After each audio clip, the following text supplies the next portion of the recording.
What up, everybody, and welcome back to the 2020 Sound of Violence MMA Podcast Awards. This is our top 10 episode, which I've been very excited to get into. And I am Pulver. I'm here with my co-host, Chris Medaffer, to break this shit down. How you doing, man? Tried to word the same thing as last time so we could pretend it's one big episode. Just kidding. Oh, it's definitely not one big episode. We are recording this 1 week after, I believe, or right around that. 1 week after day 1 and day 2, which we recorded. That turned out a lot of fun, but a lot of audio. So we decided we would take a break. And with this week off, we would come back and do our top 10 little bit more sober. I'm not going to say we're sober. We're not sober. But we are here to do our top 10. And I feel like it's going to be... I'm really excited for it, actually, having just seen our list. So I'm curious to see if we'll name, like, the number one podcast. I think what, the last 2 times it's been the same one again? Maybe it's like third time's a charm? I can't even recall. It's quite possible. You know what? I will actually probably need to look this up on air to see our last 2. Because well, you guys are clearly just shills for that podcast. Not that it's a bad thing. I mean, to be fair, I know that our top 2 or 3 podcasts have been the same people a lot, but I would also argue they're also the best in the industry. So I don't know that I necessarily disagree with our previous assessments. Just call them a dynasty, right? Let me put it this way. If you ask people in public about good MMA podcasts who don't just automatically say are the ones that we are probably going to say are skips today, then they will probably mention the ones that will be on this top 10, I would imagine. At least a couple of them. I'm excited to get into it. We will also, Chris and I, every year, we give our catch, skip, and our can't miss, our like personal pick for catch, skip, and can't miss every year. Since that's not always, it's not, our top 10 isn't always our catch, skip, and our can't miss. In fact, it's often not the same thing. Because sometimes something's more important to, something's more important to can't miss than just like, that. It doesn't necessarily mean it's the best podcast out there. It just means it's fucking super important to hear. So we will get to that when we get to that. We will also shout out some non-MMA related podcasts that we both like, because I know Chris is pretty into podcasts. I have been listening to podcasts since the dawn of podcasts, I guess. I mean, I'm not like a fan of Adam Curry, but like I was literally listening to Corolla's podcast when it was getting posted by Mike Chaffee with the help of like Gio and everybody back on literally Adam Carolla's website before podcasts were barely a thing. So I've been around a little bit. I know what Dave's the Thunder is. I'm well aware of fucking, I don't know, what are some other old school references of podcasts that are no longer around? That's a good point. I was going to say Roderick on the Line, but that's probably not the time to reference that podcast since that's been around forever. So I remember when Legion of Skanks was having the first Intern Olympics where it was just an intern. Never mind. I'm just going to say there was an unfortunate cookie involved. I've been around a while in the podcast game. Also, off the top, I should shout out Pod Gods, who we mention in the bottom of every episode. But Pod Gods is a podcast hosted by Lax Dude and Superfan Giovanni. And Gio is like, full disclosure, one of my good buddies. You guys know this if you've listened to any of this show. He is, of course, the guy who does all the Loveline like archiving. Which is almost complete as far as I can tell.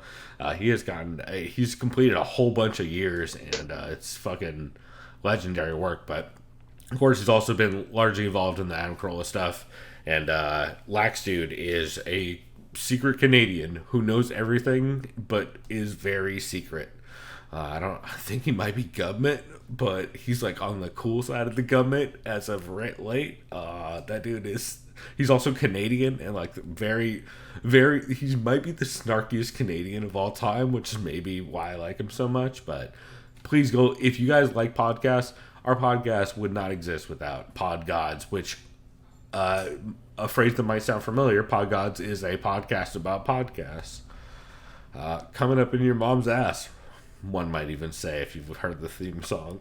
So definitely go give that a listen because they're great guys, and honestly we wouldn't be doing this without them. So On that note, plus Gio's just the best. Gio's the goddamn best. I can't say that enough.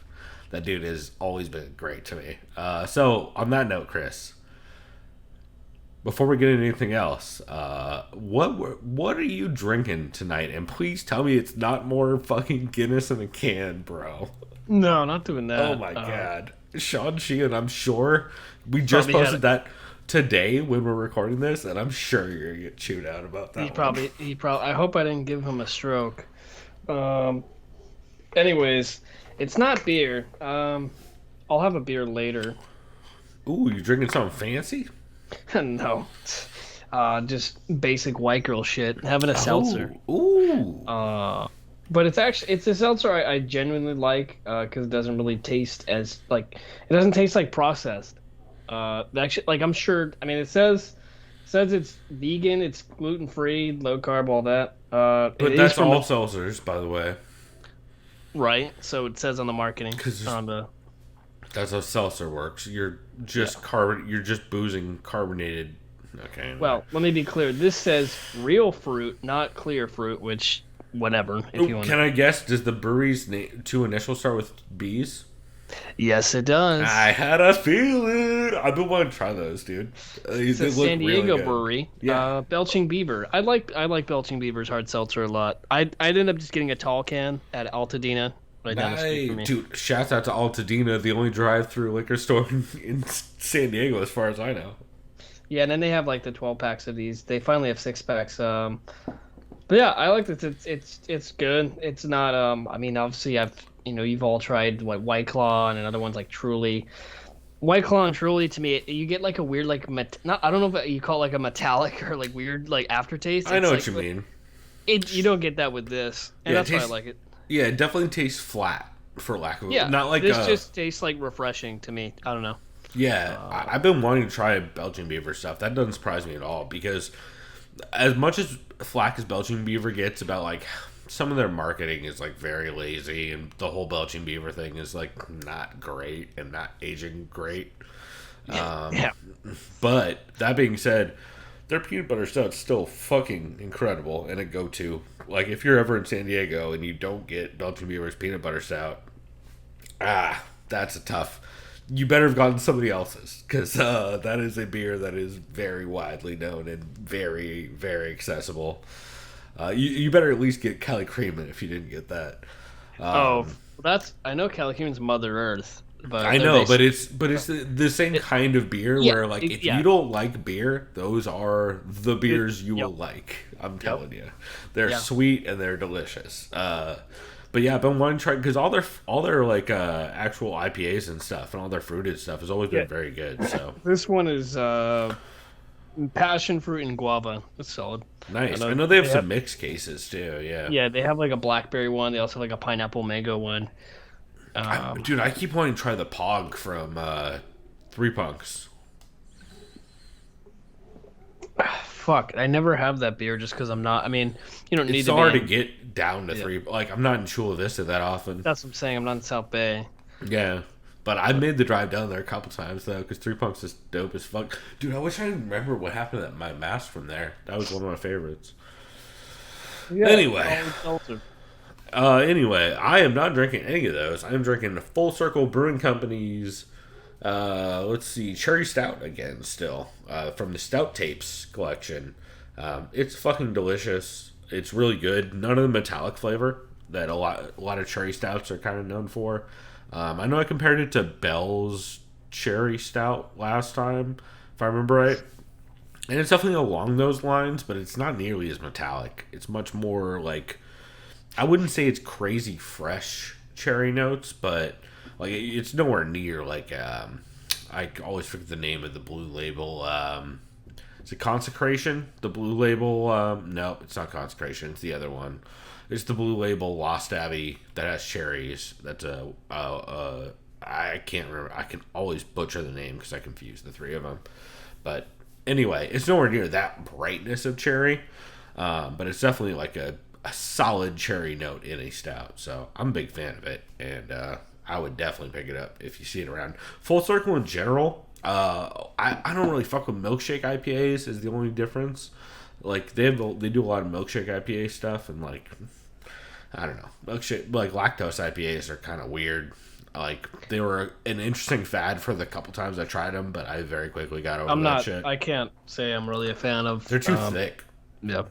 Like there's a weird consistency, and I like. I know. Belching Beaver has that one. It's called like the Fall of Troy. It's like a vanilla creamsicle something milkshake IPA. And I've never tried it, so I can't talk shit on it. But it just doesn't sound appealing to me. Well, and a bunch of people have them, and some of them are good, but like it's such a heavy style, like because they're using what I assume to be they're using so much.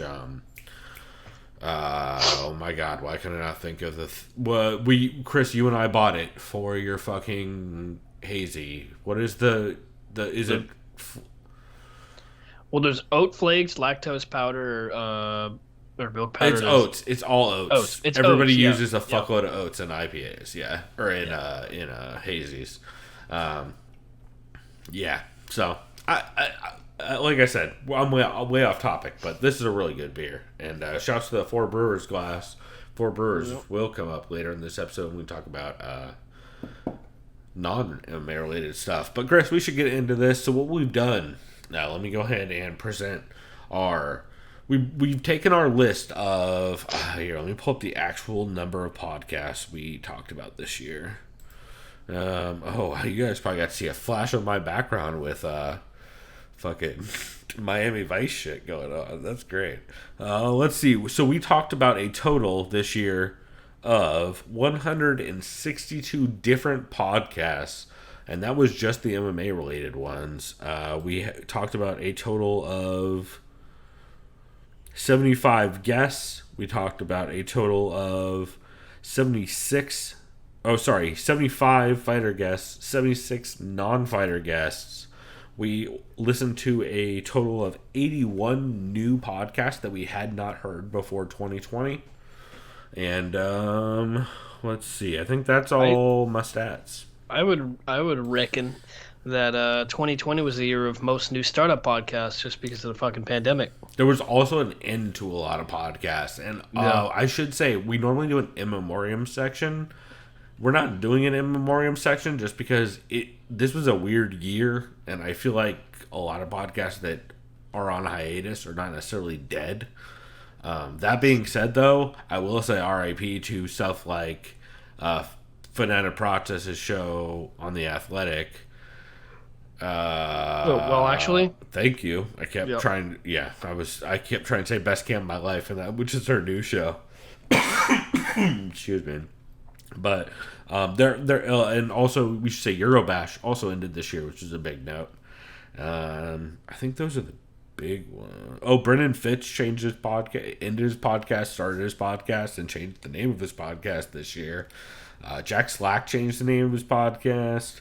Anybody else off the top of my head? I don't know what's happening with extra rounds with TJ Santis. That'll be interesting. I think Luke Thomas changed his name multiple times. Maybe. I know there's been a lot of turnover at the Loudmouth MMA network on podcasts this year. So yeah, some of the ones that stood out. But again, it's a weird year, and I think a lot of these shows are very likely to come back in, if not the same form, a different form in the future. So that being said, is what it is. But we have taken that list of 160 plus podcasts and narrowed it down to our top 25. So why don't I scroll down and present our top 25 MMA podcast list? And Chris, why don't you read these off? And then our goal today is we're going to take these and try and narrow them down into a top 10 and put them in order for our top 10 MMA podcasts of 2020. So Chris, why don't you start off the top? All right, so starting off the top is the Art Fight podcast. Who are the hosts again? You might have to help me with that. Art Fight. Brian, you know what? We'll get to it when we talk about each one. Okay, yeah, I'll just say the names. Art Fight podcast, Believe You Me, Best Camp of My Life, Care Don't Care, Come On Now, Co-Main Event, The Bash, the Fight Site MMA podcast, Fights Gone By, Grange TV, Heavy Hands, MMA on the Rocks, MMA Vivisection, MMA Depressed Us, Milky and Crooky, Protect Your Neck, Severe MMA, Shots Fired, Show Money, Submission Radio, TSN MMA Show, Verbal Tap, The Weekly Scraps, Wocast, and Writing and Fighting. Those are our 25 that we will eventually, or nominees we'll call them, and we'll see who makes into the top 10. Yeah, absolutely. And all 25 of these are fantastic. Like, we had trouble cutting it down from 30 or 35 to 25. Like, we had to have some pre-air discussions just to get it down to 25 for this list. And so anybody on this list, we recommend you subscribe to every single one of these because they're all the best in the business as far as we're concerned, and I think it's pretty clear. Also, these are not in particular order. They're like somewhat alphabetical order, but also I was gonna just say like, it looks like you put them in almost alphabetical order. It's because I pulled it from my alphabetical list, but we move stuff around, so it probably should be in alphabetical order, but it's gonna get jumbled in a second anyway. So, oh boy, where do we start on this? I guess we start at the top, right? And we just go through each one. Yeah. All right, well, we'll start with Art Fight Podcast. First, let me turn my fucking phone off so it doesn't do that again. So we start with the Art Fight Podcast, which is hosted by Brian Siskind and Joe. Oh, God, where is Joe's name? I just found it. I hate everything. Joe Nolan. And they basically have a podcast where they talk about... it's not dissimilar to writing and fighting in that they kind of take more of an approach where they explore the things that art and combat sports have in common.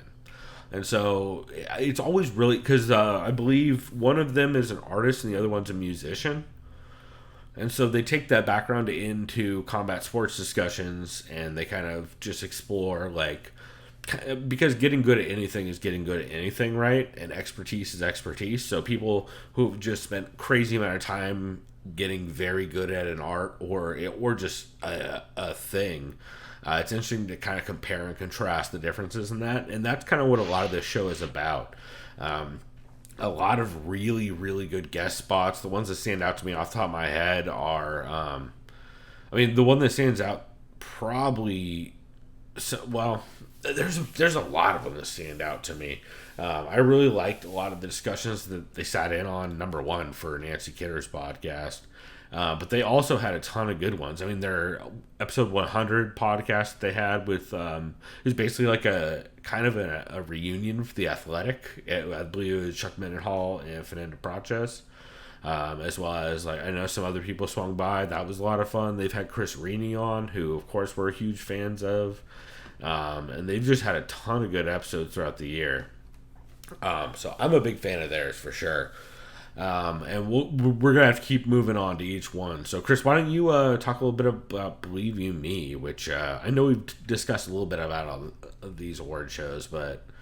Bisbing and Louis J. Gomez are really... they're hitting their stride. It's consistent. I think it is getting better, which is great. I remember before, maybe this is like a year or two ago, a lot of it would be rambling in the first 30 or so minutes, and it would just be kind of them talking back and forth, awkward pauses, long silences, and leads. Now it's, even if it isn't MMA, straight off the bat, it's still engaging conversation where they're gelling really well with each other and ripping their producer, Harrington. They light everybody on fire. Nobody's safe. No one is children. Safe, exactly. Children and wives, especially. Their own sons and daughters are not safe, and wives and girlfriends are not safe. 100%. It's just a fun listen. It's one of those MMA podcasts. It does take itself seriously, but but not that seriously. It's also serious in grilling itself, and I could always appreciate that.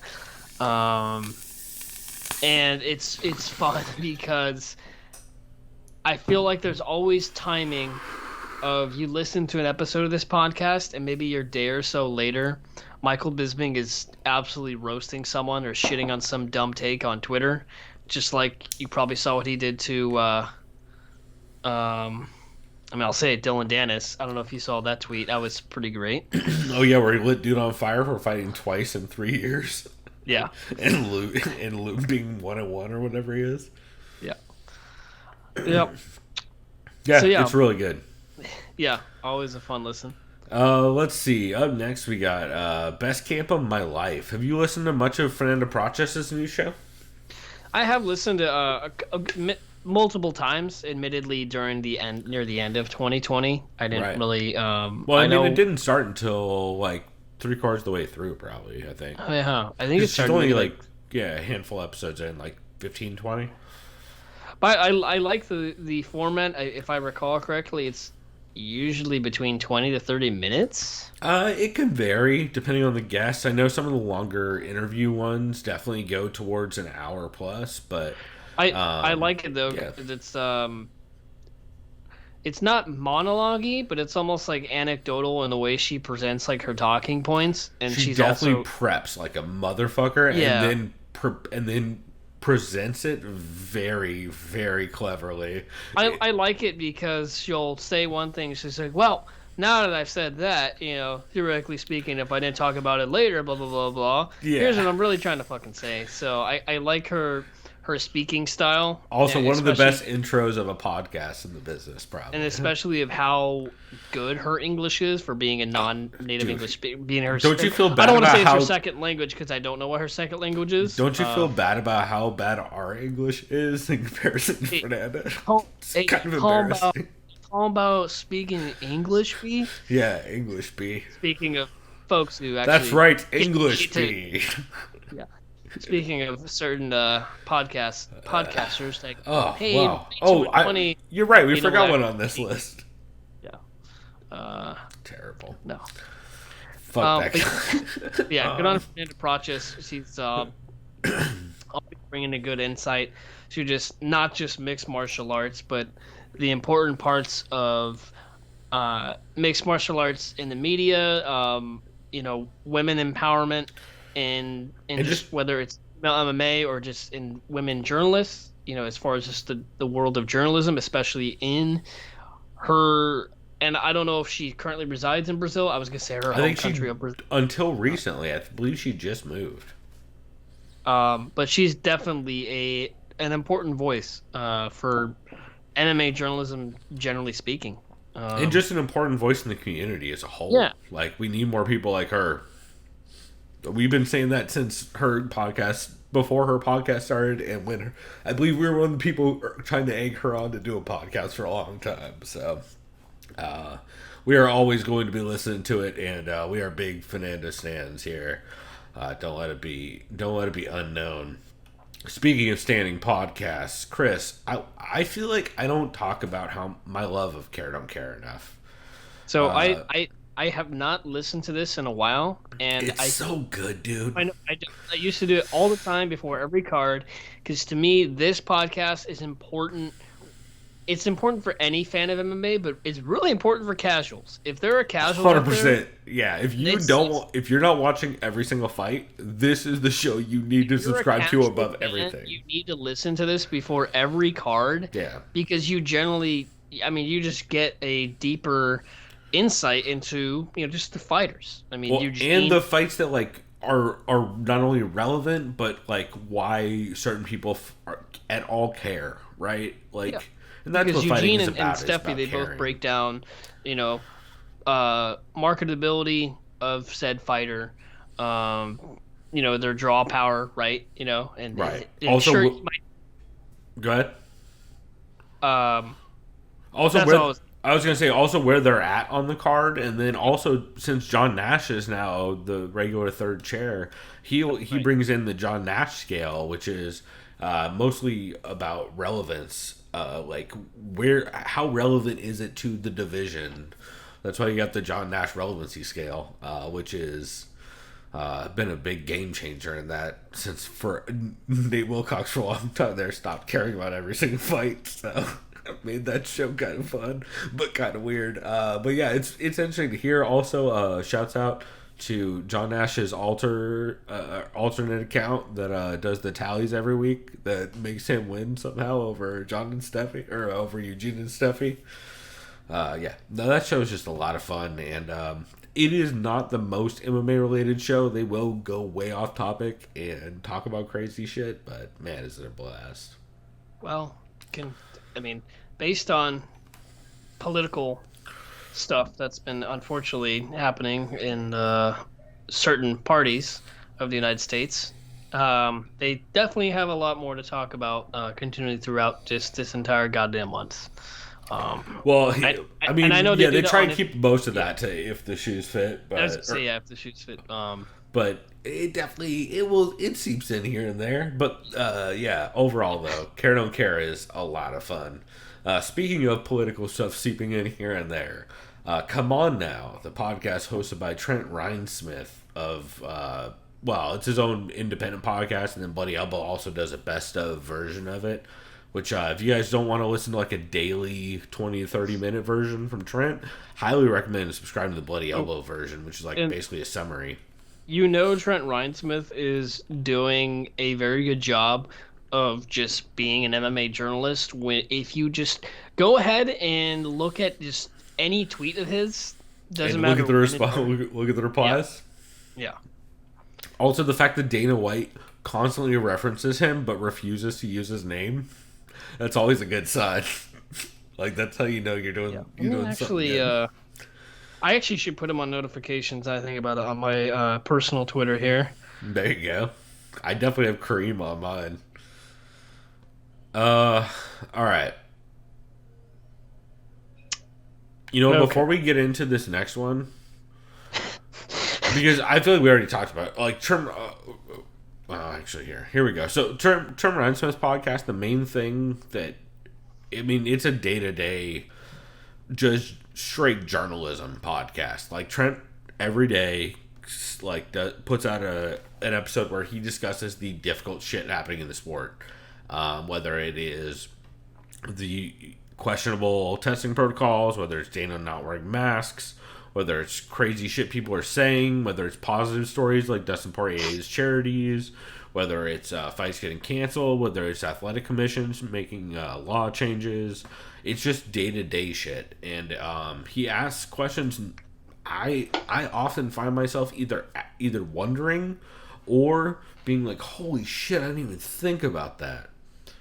One of the things he actually addressed was one of the questions I had, which is what is the current USADA testing protocol? Because USADA is still visiting everybody all the time, and I asked that, and Tim Elliott's wife, I believe, or some fighter's wife, if you go back and look at the tweets, replied to us and said they knocked on the door and were fucking tried to make us wear masks in our own home. I didn't want to reply good, but good.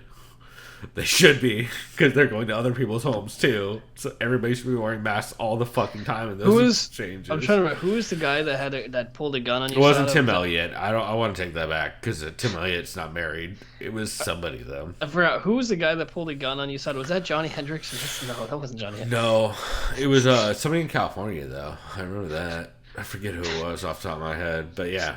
Definitely interesting. But anyway, Trent Reinsmith is asking those kinds of questions on the regular. And he was one of the first people to start questioning, hey, since the UFC's come back to Vegas after Abu Dhabi, all their testing has gone to shit and everybody's popping. So clearly something changed in the protocol. And then he was the person chasing down people about, which eventually it came out, they were letting people leave the hotel, and that's why everything started spiking, and they've since changed that.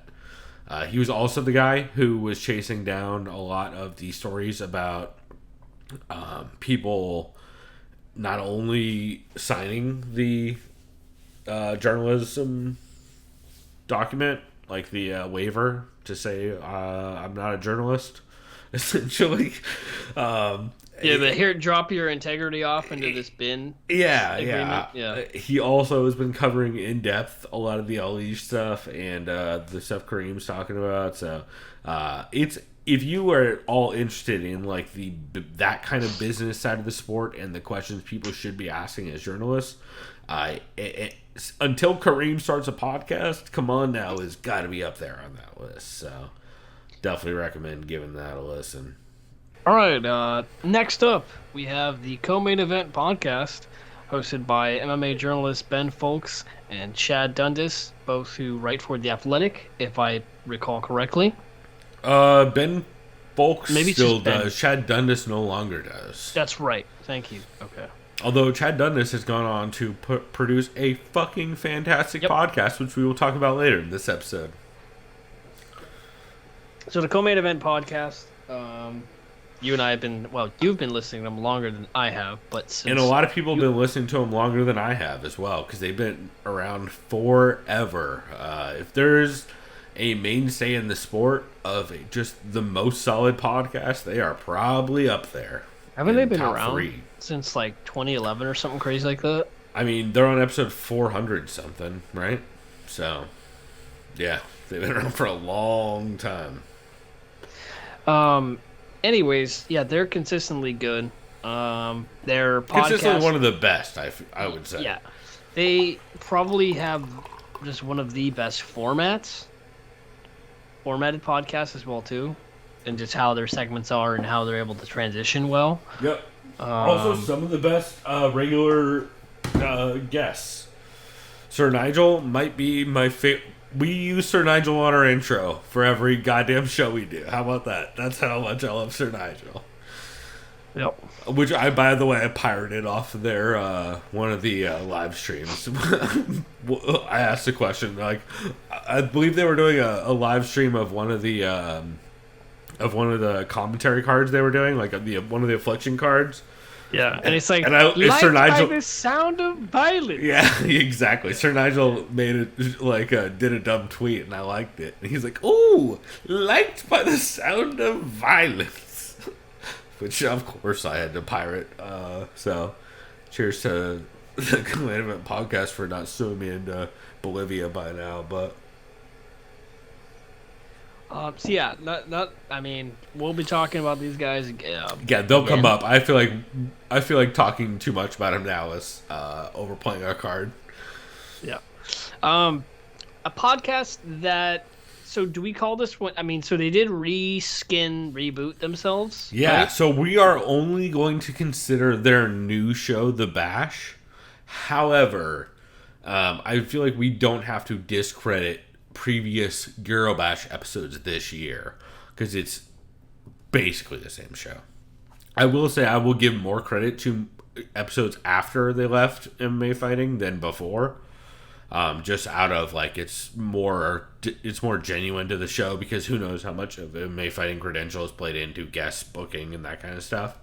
But to be honest, I've liked The Bash better after it left MMA fighting. I'm not gonna lie to you at all. It's way better since it left. No, I agree. It's like not even close, right? Yeah.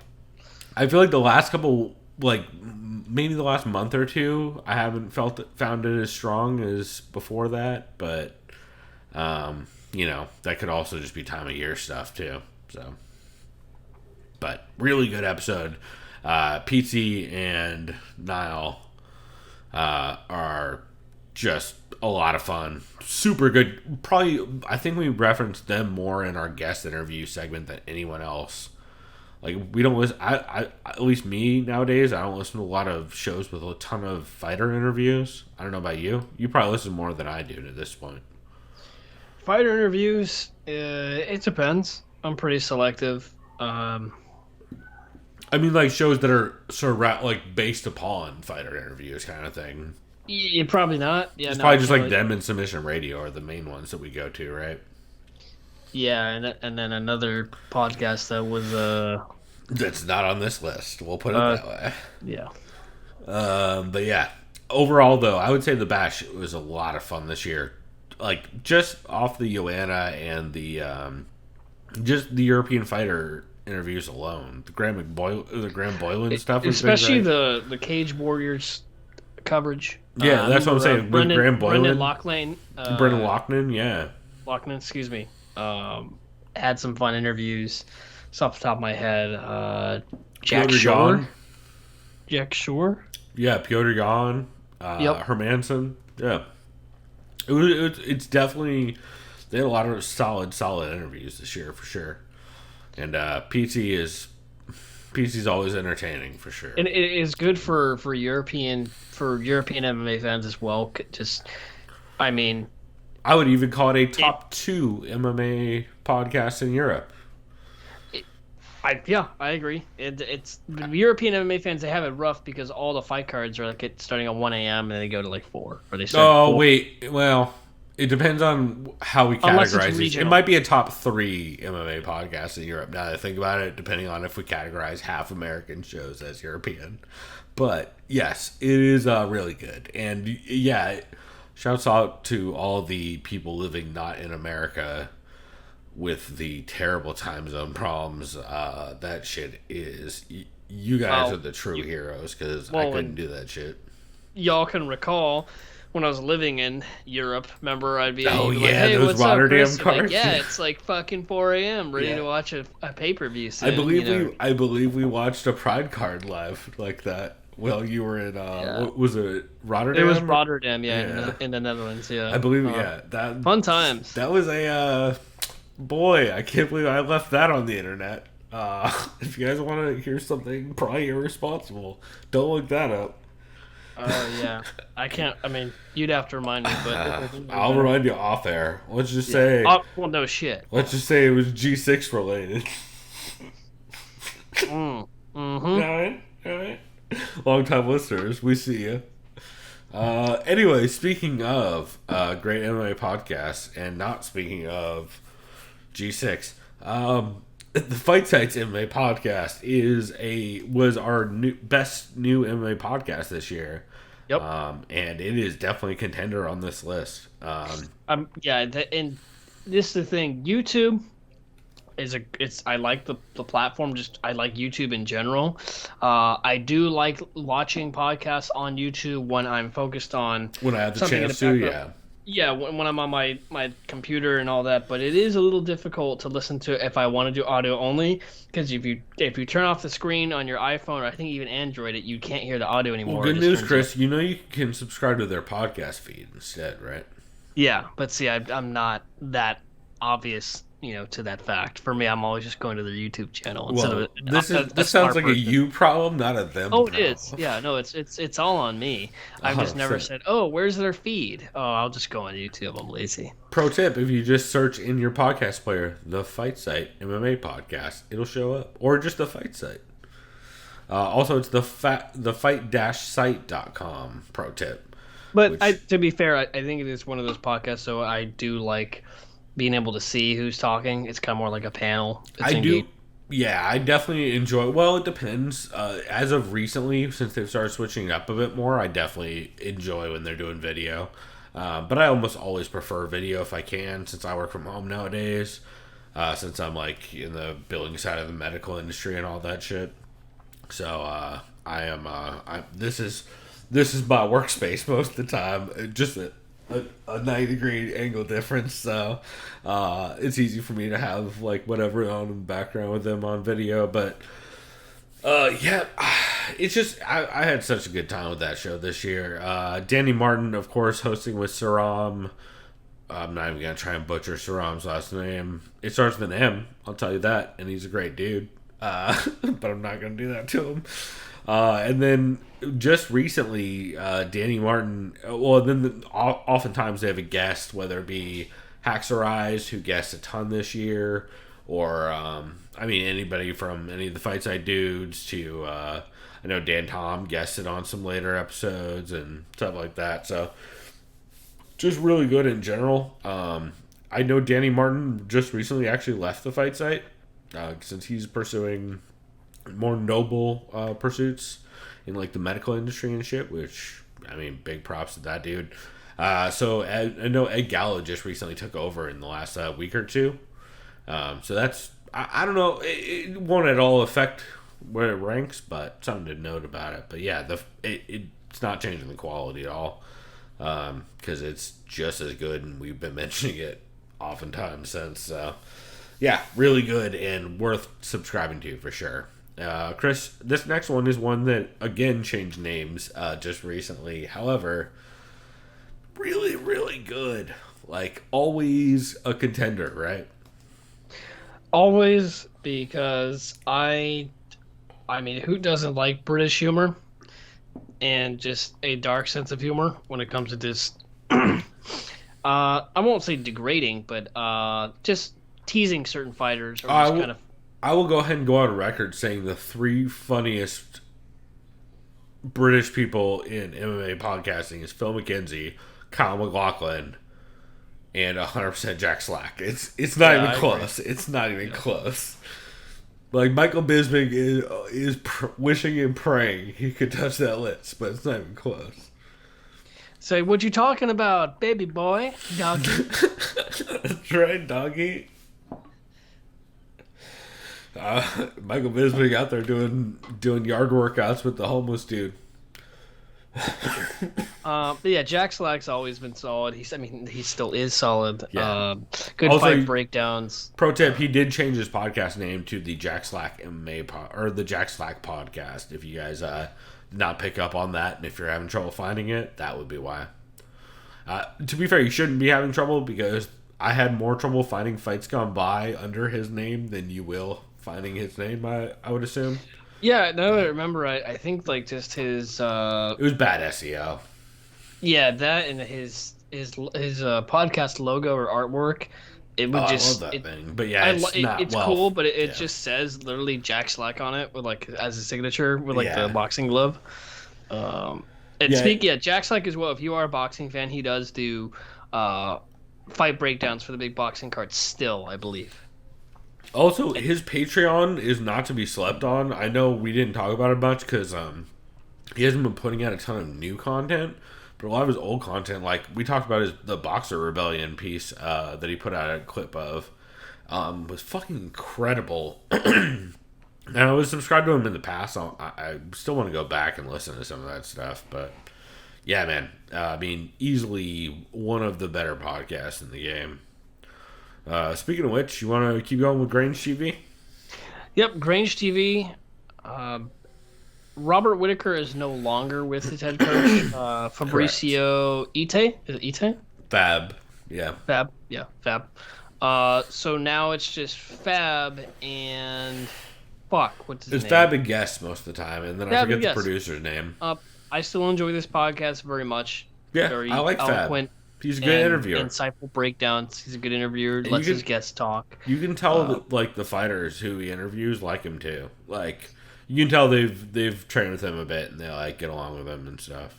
Yeah, like the last one I saw recently was with Alexander Volkanovski when he broke down the Holloway and Cater card. That was great. That was a really good episode. Yeah, I enjoyed that very much. And if it's not stuff on the national or international scene with the UFC, he does regional stuff. He'll break down cards going on in Australia.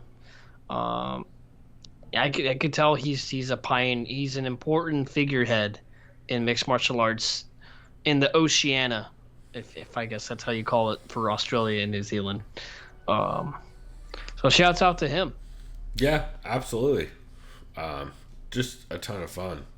And I was curious to see how that show would look after Robert was no longer involved. Bobby Knuckles, and it's still very, very listenable. It's no less listenable than it was when Robert was there, to be honest. The main difference is you get a little bit more kind of like you get a little bit less fight back and forth, or you get a little bit more fight back and forth and a little bit less training back and forth is what I would say, because I feel like when Robert was around you get a lot more training talk, because fighters tend to do that, right, because they're always in camp. Yeah, but I feel like with Fab now it's a lot more like method and history and kind of stuff. Like the Ray Sefo episode was a lot of fun. Yeah, you had a bunch of good episodes this year for sure. Yeah, that reminds me. I kind of still had a hope that Dan Hooker and Izzy Adesanya would still kind of, reunite for some form of a podcast, whether it's their own thing or with Well, hopefully Dan Hooker will get Izzy on the Dan Hooker podcast. Oh, that's right? He has his own thing? He does. He doesn't do it regularly enough, which is why I don't think we included it on our list. Because it's fairly new and it's been fairly hit or miss. But yeah, I hope so, man. Because how good was Frenemies? But for as little as it lasted until Maori TV decided to stop paying him. That's a fucking bummer. But yeah, obviously it's one of the biggest bummers. Shit for free, dude. I think that was one of our best fighter podcasts of last year, if I remember right. So yeah, definitely a bummer. Damn. Oh well.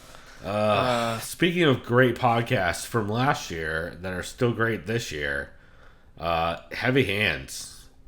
I'm afraid to even talk about this too much since we're going to talk about it a lot here in a bit. All I'm going to say, Phil McKenzie and Connor Rebush, I would say some of the best in the business of MMA podcasting. I feel like it's not close. The fact that Phil has stepped into the Pat Wyman shoes as strongly as he has, it's a very different show than when Pat Wyman was on, but goddamn is it fun. And it's going to get talked about a whole lot more. So, Chris, anything you want to tag on here before we get to more of them? Nah, I'm going to save it for later. Yeah, it's going to come up a lot. Let's see. MMA on the Rocks are, by the way, second year in a row, our MMA podcast to drink and get drunk or smoke and get high to. Or even smoke a cigar. But then again, you probably want to be outside in your backyard, though. You don't want to stink up your house. To be fair, cigars will get you high, bro. Don't let people fool you. Cigars will get you high. If you don't smoke cigars will get you high as shit.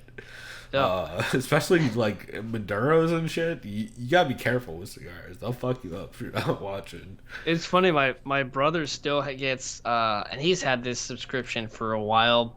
He's not really a cigar smoker anymore, but he still gets. We still get like Cigar International in the mail, and out of curiosity I'll just like go through. I'm like, that actually looks like it'd be kind of dope. Yeah, like compare it with a good whiskey. Dude, I like CI just for the catalog, to be fair. I don't even buy shit off there anymore, but I just like seeing the stuff in there. Yeah, it's fun, for sure.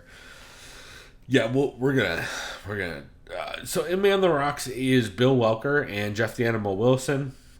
You guys heard us talk a lot about him in the in a couple different categories already. But just consistently a very good breakdown / recap show that like they're drinking a beer or they're drinking some whiskey and they're hanging out. It's just a lot of fun. Like it's a very relaxed, fun environment. The chat's a lot of fun. They do them live. You can hang out and chat and they're very fucking welcoming, which is always fun for podcasts. It doesn't work for every format.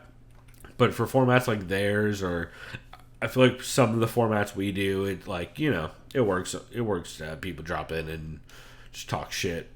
Makes it a bit more fun. So, excuse me. I definitely have been digging it for sure. And I know you enjoyed it quite a bit this year too. You've actually probably heard about some whiskeys you didn't even know about from that show, right? Yeah, So I do fancy a good whiskey, specifically bourbon. It's probably my forte, my go-to. But I've definitely, just from listening to his show, I've gotten into some more stuff. And while, you know, he does mention certain spirits that are affordable, there are ones, if you're comfortable with your bank or whatever you got in your income going on, there's some dope-ass whiskeys you can buy, you know, that are... because like I don't even know what's considered affordable, right? Like being for me, if I'm comfortable spending $50 like on some quality bourbon, I'll do it. You know. Well, and affordable is also so relevant to your region because like you can get fucking like Cutwater for pretty cheap out here compared to like the East Coast, or you can get Heaven Hill pretty cheap in the South compared to out here. You know.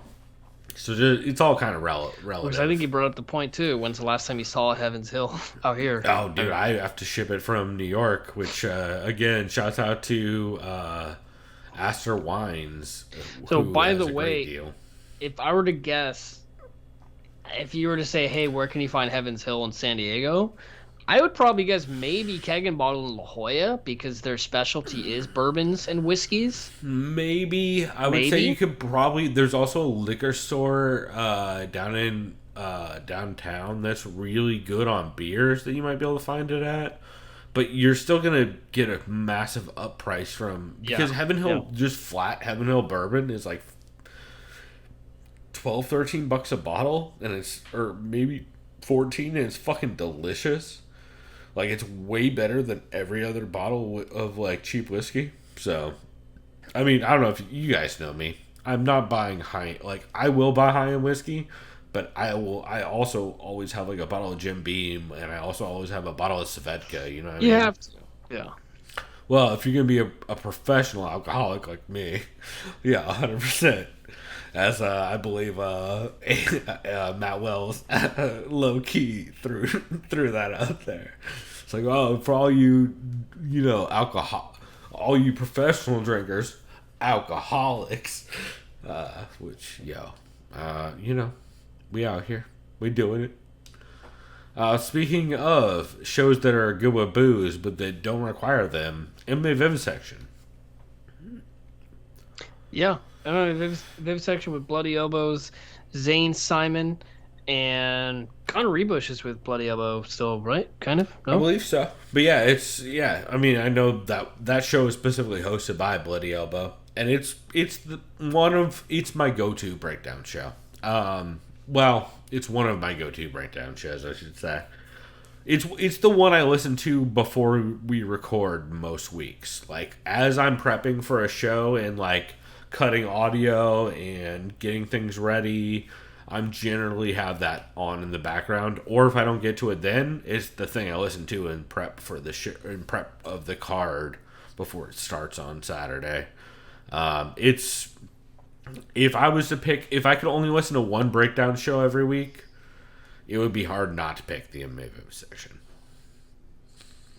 Yeah, I mean they're definitely just one of the top ones, if not the top one, and just fun as hell. Like, to be honest, part of it's the Zane Simon Connor Rebush dynamic, which is the Jordan Breen kiss the fingers kind of beautiful, but man, it's real good.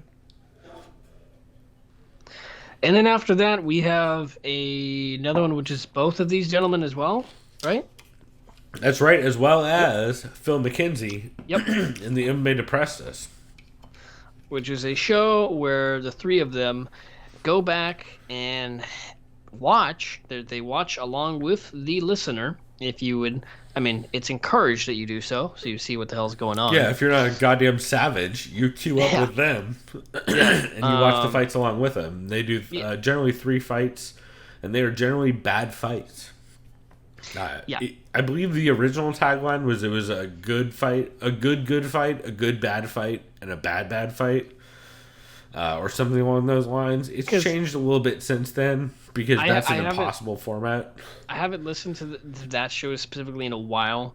Oh, we've listened to some of them. I don't know what their most depressing fight of 2020 was. I would have to assume or imagine it's Yoel versus Izzy's gotta be up. No, dude. You forgot that the greatest bad fight of 2020 was obviously Jean Vellante when he tapped from bottom. Oh, that one. Oh my god. Or he tapped from top, from that arm triangle where he just gave up in a not arm triangle. That was to Maurice Green? Yeah, Maurice Green, yeah. That fight, he was winning every second of that fight until he just decided he couldn't roll to his side. There's another one as of recent. It wasn't... Okay, it was a fucking terrible fight, and friend of the podcast, Jake, texted me. He said, "What's this guy's name? Vinicius Maheda?" Yeah. So he's like, this has to be. He's like, dude, I'm telling you, the worst fighter I've ever seen on a UFC roster. And I'm like, I recognize that name, okay. And he's like, just please watch. And then the fight only lasted about 20 seconds. 20 seconds. Yeah. I don't know if that's an anti-depressist, but it's depressing as in why is this guy in a roster? And that fighter, I believe, is also 0-4. He's 0-4 in the UFC with all 4 losses due to finish. Let me guess, he's a heavyweight? I think he's a light heavyweight. Okay. But yeah, a desperate ass division. This is his striking. Not even kidding. Not even hyperbole. I remember I watched it, and he got knocked out so hard he did a full 360 spin and fell. Oh, I remember that one. Yep, that was just maybe about 2 or 3 weeks ago. It's not a great look. Yeah. Yeah, MMA Depressus is one of the funnest, one of the most fun shows in MMA podcasting. The only thing that is going to hold that show back is the release schedule, since they only put it out on non-UFC event weeks. But That's right. every single one of the non-UFC event weeks, Chris, we had this on a list, and a lot of them were can't-miss episodes. So, yeah, I would say it's probably in more of a contendership than we would think it is. So, noted. We will keep on moving on. Milky and Crooky. This is a show hosted by Mookie Alexander and Steffi Crooklyn Haynes. I don't know how many. I'm just going to keep throwing out nicknames for Steffi. Eventually we'll run out of them. It's just a great show. Their John Nash appearances, especially regarding the UFC lawsuit and the Q&A, or the UFC antitrust lawsuit and the Q&A stuff, were definitely high points. But just overall as a week-to-week show, it's one of my go-tos. Level Change with Victor Rodriguez from them is also very good. But, man, some of those John Nash episodes and some of just the snark out of Mookie, as well as just like the back and forth with the three of them, it really sold it for me this year. How about you? Because I know you listen to a bunch of them. Yeah, I agree 100%. They're dynamic. Whether it's just mostly Mookie and Steffi, and they have Rick Rodriguez on there, it's solid. Yeah, I mean I just like Vic Rodriguez on Vic the level Rodriguez, change. yeah, I was gonna say Rick. my ear didn't hear that right. Not Rick Rodriguez. No, but that's more on level change. Like the John Nash episodes where he guested on and did the Q&As and stuff. Those were some of the standouts for sure. That and like Steffi and Mookie dunking on all the terrible like Golden Boy decisions and like all the fucking goofy boxing shit all year. Yeah, a lot of that unfortunately is carrying over into MMA. Well, thank God we're not I'll say this: about as you're doing that, I gotta go grab another libation, so I will be right back. That works well. I'm going to talk about Protecting Neck. Protecting Neck is fucking great. I'm probably not going to talk too much about it because I have a feeling we're going to talk a lot more about it in a bit. I am drinking in the meantime, as the four brewers say, brew the shit out of it.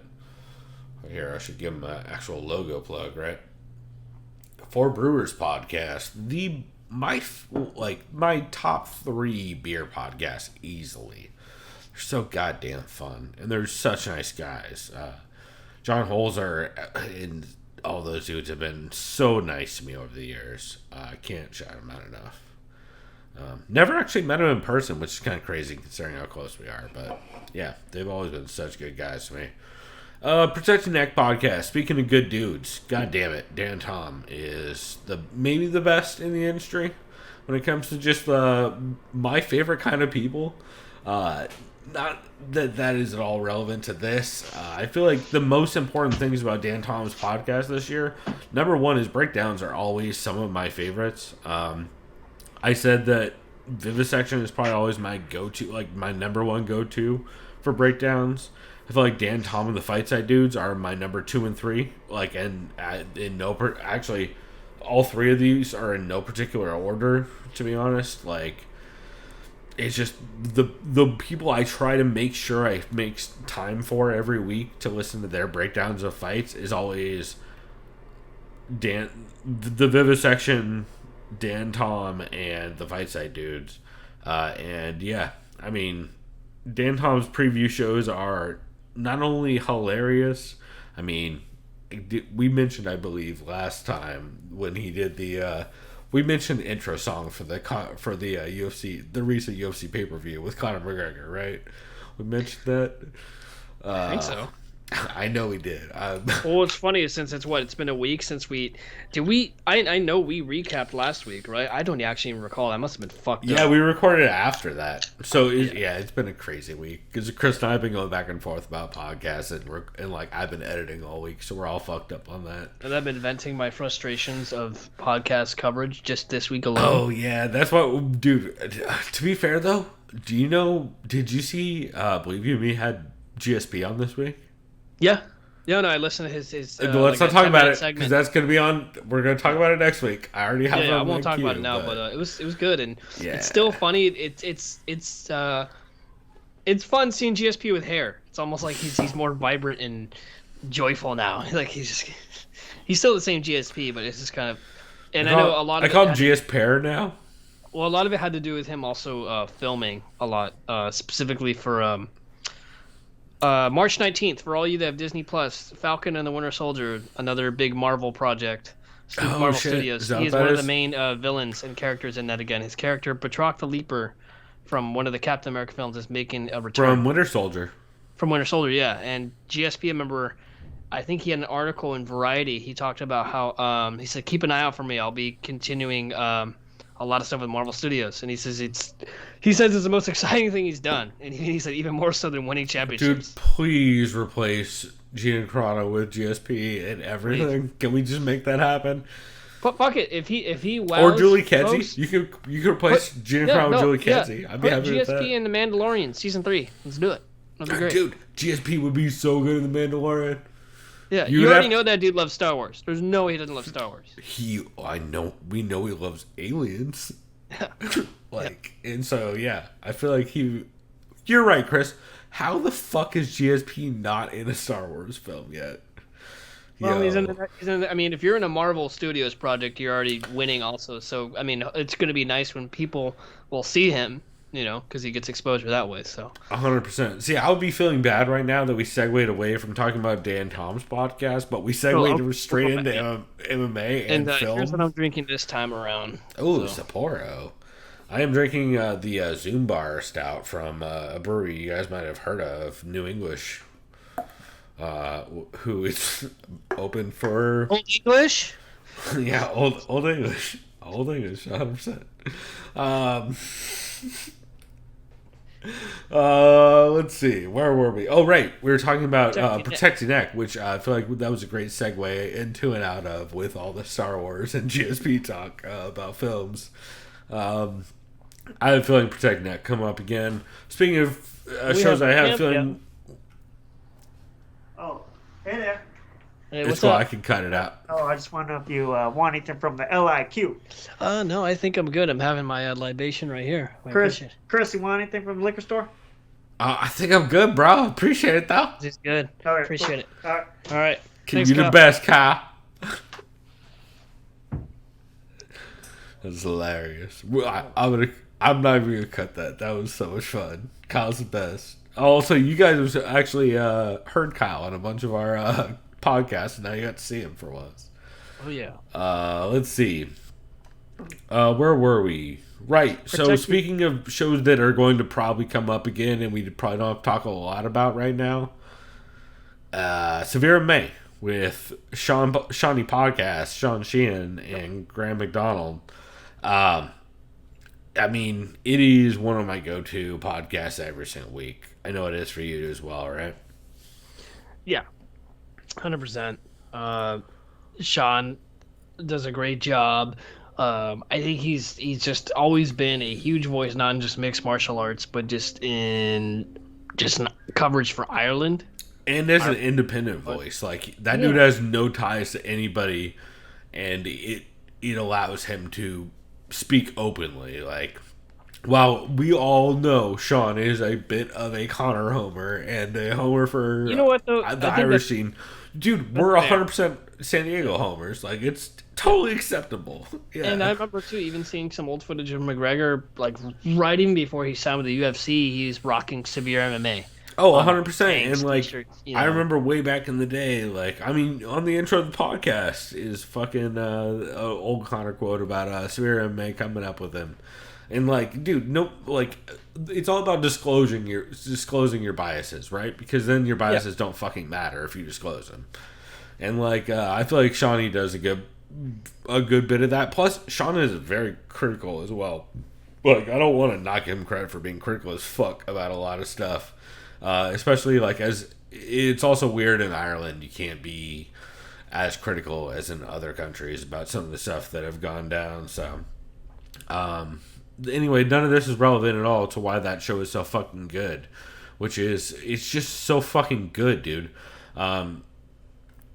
Sean is consistently an independent voice who is not afraid to absolutely dunk on. I mean, he was one of the dudes saying so outwardly about all the shit that it was so insane that the UFC's trying to put on events in California against the fucking government. Like, he was one of the most... I'm surprised he didn't end up in a video from Dana White as like a prelude to Dana White sucking his own dick on camera. Because he easily could have been on the prelude to that video, as a lot of MMA media members were. But I feel like Sean Sheehan's points were too relevant, and so Dana White tries to stay away from these kinds of tings.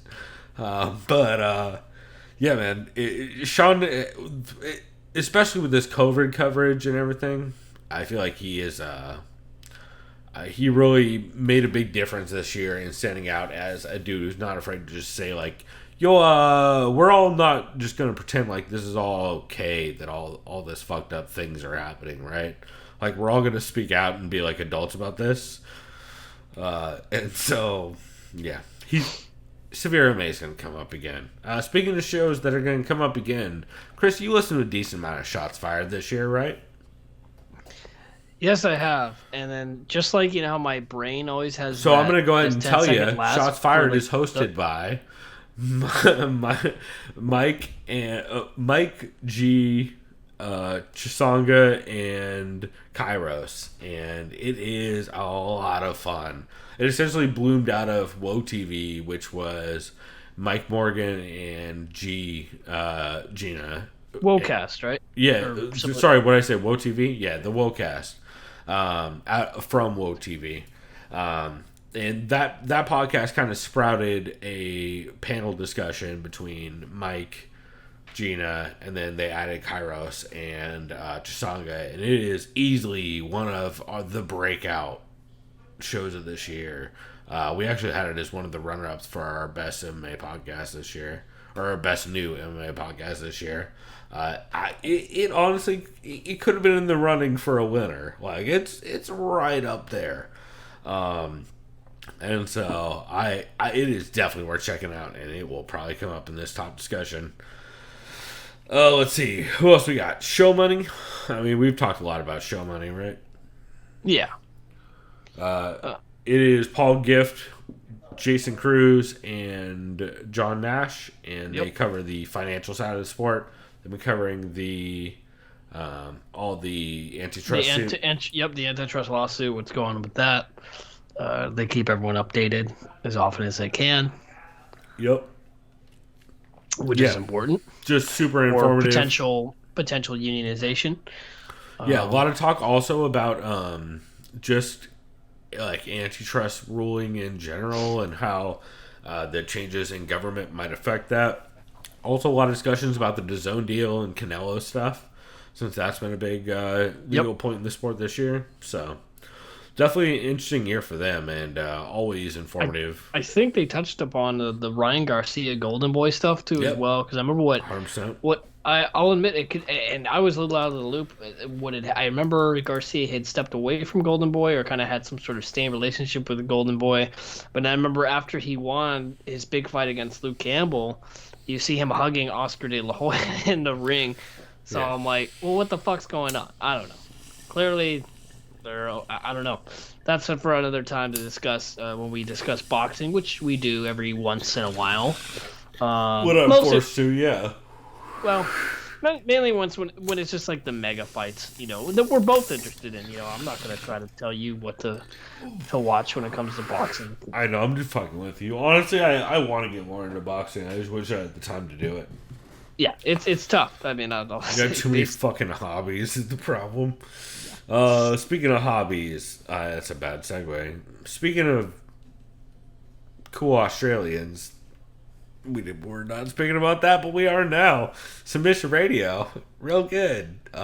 Dennis and Casper, I mean, they've always been in our discussions around the best podcasts. The one thing that changed this year is their format.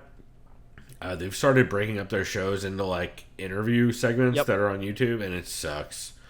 I know, I'm guessing it's podcast one thing, but I hate it. Yeah, that's right. The podcast one. Yeah, I'm that's 100% a guess on my part. I have not reached out for comment, and I won't do it because I don't like it. That is too. I feel like by asking that, I'm influencing shows too much, which I try not to do. Like, I try not to put my fingerprint in shows too much because I feel like it makes it weird to cover shows, you know. Yeah. But yeah, I wish they would go back to their old format of doing not only the single individual releases of shows, but also doing a big combo. Like, hey, here's the entire recorded segment. And I think they even had timestamps too. Well, and here's the thing though, which I know makes it kind of ridiculous, is they didn't record all those in order. What they would do is they would record all those separately and then do extra work to make it a singular podcast, which, like, I don't know. I'm very conflicted about it. I wish they would just release. Yeah, I don't. You know what? I'm coming back around. I don't know. I wish their podcast was more of a podcast and less of a video series, I guess is my point. But god damn it, is every single individual segment so good. That's kind of what makes it so tough. They get a lot. They bring a lot out of every interview. Yeah. Even if it's someone like Colby Covington, they have interviews that no one has. Yeah. Excuse me, I'll correct this. Even if it's Colby Covington and or Jorge Masvidal. Right. That's the other thing, is they are not afraid to have problematic people on. And they will. Here's the thing, though, is that I do appreciate that they will still snark their jokes in here and there, which is like, that's all I ask, bro. Like, I don't ask for you to. All I ask is for you to at least like have a, like, just don't let people just say crazy shit and not say anything. They'll at least make like a, well, that's pretty crazy, Colby. I don't know that we agree with that, but. Anyway, on to this next thing. Like, I at least appreciate that amount of fucking disclosure. Yeah. So, next is the TSN MMA show, the Toronto Sports Network. It is Toronto Sports Network, right? Absolutely. No. Yes. With MMA journalist Aaron Bronstetter and kickboxer Joe Valtellini.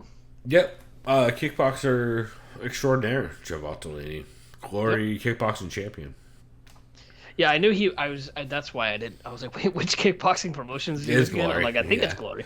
Well, I know I believe he's champion in multiples, but he's also a commentator for Glory, and that's right. Yeah, that show's really good. I don't know that it's gonna make it in this top 10, but it's so good. Just as like a week-to-week show. Aaron Bronstetter is low-key one of my favorite journalists in the sport. I agree with that. And access journalists, I should say. And like I mentioned before, with how someone like Sean Sheehan is important for Irish coverage of mixed martial arts, Aaron Bronstetter is important for Canadian coverage of mixed martial arts. Aaron Bronstetter also, like I said, is maybe my favorite access journalist. Like, he does interviews that no one else does, and because he has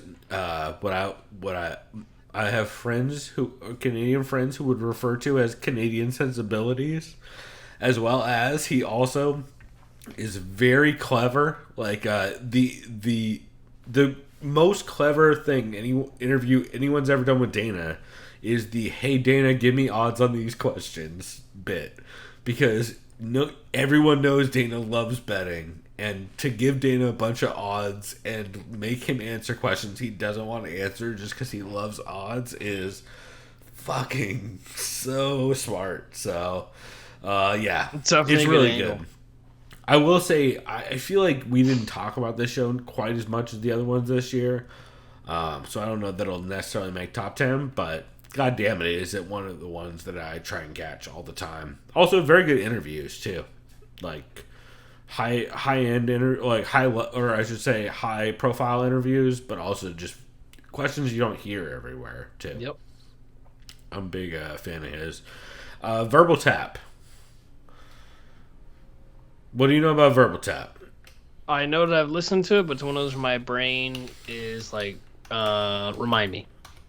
So Verbal Tap are the two dudes who, I mean, they're a lot of goddamn fun. They're two dudes.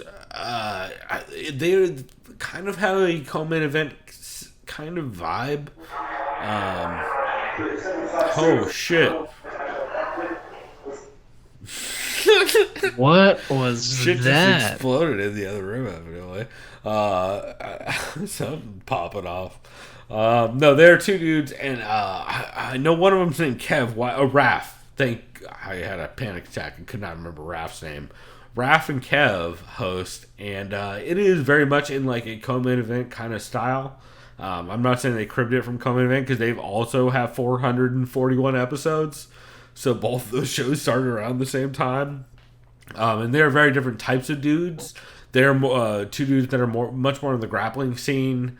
Especially Raph, who is constantly like, he is also the host of the, I want to say BJJ Hour, but that sounds wrong. That sounds actually extremely wrong. I know that's wrong for a fact, actually. I can't remember the name of it off the top of my head. Anyway, he has a grappling podcast that has the name Hour in it. The Grappling Hour? I think it's the Grappling Hour. But they are a very BJJ and Jiu-Jitsu focused podcast.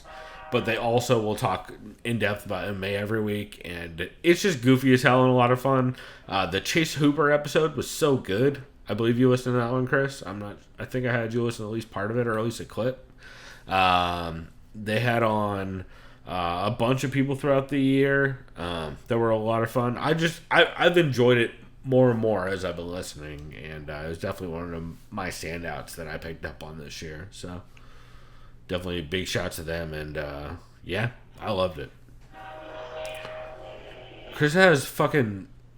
Are they listening to Polar Express in the other room? Okay, so I might have to step away and just tell them to turn it down.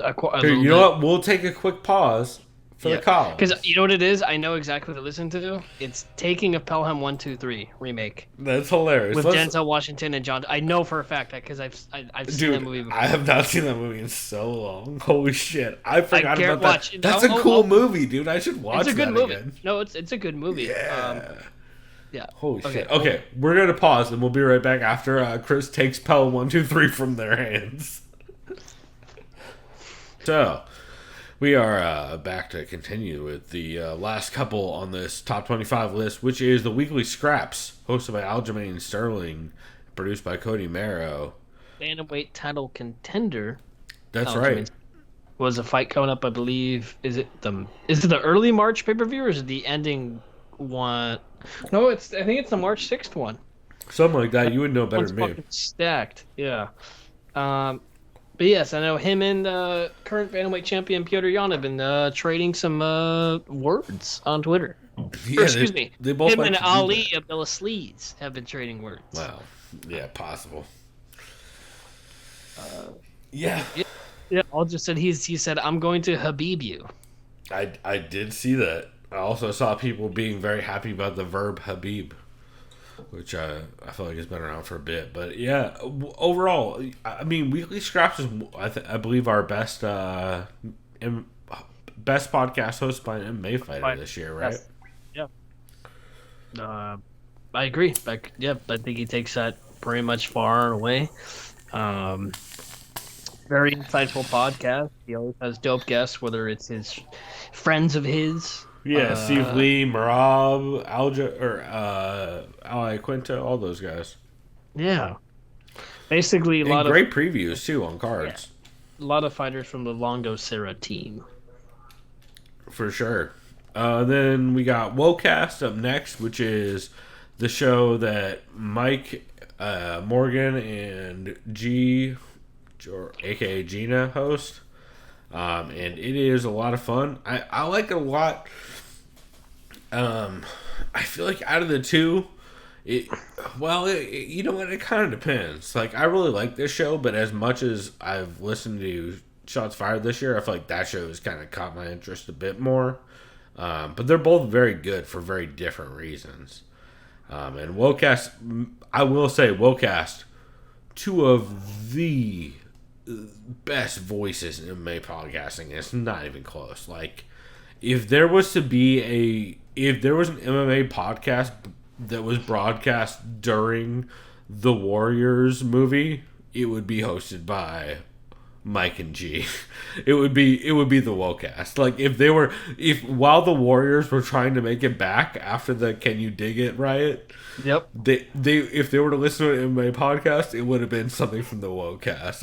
I just realized I haven't seen that movie in a while. Was the Can You Dig It guy's name Cyrus? No. Yeah. Okay. I remember that. That's Cyrus, man. Yeah, 100%. Yeah. And then lastly, Writing and Fighting, the podcast hosted by Nancy Kidder, and I will say semi-hosted by Tanisha Singleton, although I don't, co-host seems like a weird phrase for what she's been doing. Co-panelist or I don't know. It doesn't seem like prominent enough for the role she has. Yeah. But Writing and Fighting, absolutely I will say right now, is on my top 10. We can start there. I will say Writing and Fighting, I will nominate right now as a top 10. I remember just that one episode alone that we briefly discussed about a week or two ago, too. Which one? Because we talked about a couple of them. The one where they had a lot of professors. Which one? Fuck. I believe it's the race in combat sports panel. Yes, I think it was that one. And they also talk about women's roles in combat sport and how. And there was also the geopolitics in combat sports discussion. Yeah. Yeah, gender, I believe, is the second one. Yeah, I think when we discussed this a week or two ago, we just we really just kind of laid out in terms of why it's important. Yeah, and I don't want to reiterate too much until we get to it, but I think it definitely needs to be in that discussion, right? So here, what we're going to do is we're just going to keep trying to build our list. We're going to try and narrow it down. So we have 25 so far. We're going to try and narrow it down to, we'll say 15, and then we'll try and narrow it down to 10, and then we'll get a list of in order. So essentially we need to cut 10. So right now we have Writing and Fighting. I will say, I nominated that one, right? So you nominate one. I will say, if it lets me type, I don't want to interrupt this. Oh, you should cut and paste from the bottom list. Yeah. Let's do that. So you just did Writing and Fighting. Yep. Also, don't lean too far ahead of your mic. Yep, good call. See, this is the problem with me not. You should have it. Yeah, we need to get Chris's fucking recording. One of these days, we will get Chris a legit recording set up. Although mine is legit. All I need to do is I just need to actually put like a desk. Right, it's right fucking here, and that's it, and I'm good. Yeah. And it's actually incredibly easy for me to do, and I should do it within the month, so it shall be done. Hey, there we go. Hold them to it, y'all. Let me go ahead and just stretch with my T-Rex arms here. My Artem Lobov reach. I was going to say, you are an entire... you're taller than Cody Garbrandt, so you got that going for you. But I don't know that you got the reach of him. Yeah, it's actually about the same, and he's about an inch taller than me, so I kind of have that against him. Shots fired, Cody Garbrandt. Chris got reach on you. No, he's 2 inches taller than me. Yeah, and except for the fact that he can murder me. Well, yeah. But that's okay. Yeah, but only... I don't know, though. His chin is kind of glassy. Maybe if I sneak in right there, Fred, I'm just kidding. Fuck no. Yeah, well, as long as you can see him swinging from his back left pocket every time with his right hand. Right. Might be right. I can't remember. That reminds me, there was one podcast we listened to. I think this was years ago, but I think someone asked the guy a question. As a non-fighter, what would you do if you had to fight this guy? And he just had the most hilarious preparation, but like non-answer. I think we have talked about I'm trying to remember. It's something where it's like I would drive straight for his dick or something dumb like that, or like kick him in the ball. I don't know what it was. Oh, sure, yeah. Okay, let me go ahead and copy and paste something right here. I think this one is important, so I will go like this. I will go like that. I will go like that. And if it lets me do that, there it is. All right. Best camp of my life. I think this deserves to be up there. 100%. I mean, Fernando Prochas, I will go ahead and say, I was one of the most sad people. Me and Juice were the saddest people on Twitter when Fernando Prochas' podcast ended. Well, actually, we took it really rough. It was very difficult for us. And it's back with Best Camp of My Life, and goddamn it, is it still great. It is. I found the interviews to be a little different than before. I've also found it to be a little more feminine focused, which I don't mind at all. I found it to be that way in recent episodes. But overall, it's been great, and it is easily one of the more informative podcasts around. So. 100%. I think it needs to be on that list. Other things that I think, you know what, let's just get some stuff out of the way. Heavy Hands has to be on there. It's not like... It has to. It has to. It's on the list. I don't need it. We'll get into it more specifically when we have to break down why, but it needs to be on there. I will also say co-main event needs to be on that list. Similar reasons. We will, when we need to have those discussions as to why, we will get there, but it needs to be on the list, right? Yeah, 100%. All right, so what do you have? Because we're trying to narrow this down to like 15. Let's see. So we got Best Camp of My Life, co-main event, Heavy Hands, Writing and Fighting. I'd say the Fight Site MMA podcast deserves to be on there. I think so too. I'll move that up. I'm going to do my best to keep these in alphabetical order, but I am doing this EFGH, so that would be ahead. See, is what I mean. I'm drinking while I'm doing this, so if it's not alphabetical, it's not intentional. That being said. All right, so Chris, you got another one you want to move up? Yeah, we definitely got to do Severe MMA. Yep. That's a given. And then after that, another given is MMA Vivisection. All right. Yeah, I co-sign that. I mean, like, yeah, these are all, I feel like, pretty self-explanatory. And once we start having to discriminate between them, I feel like it's going to get more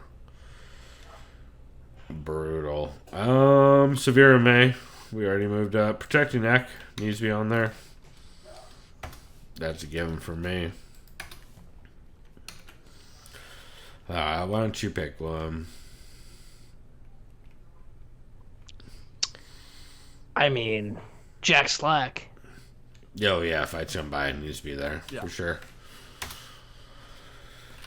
All right. Oop. Almost did a bad spelling. Let's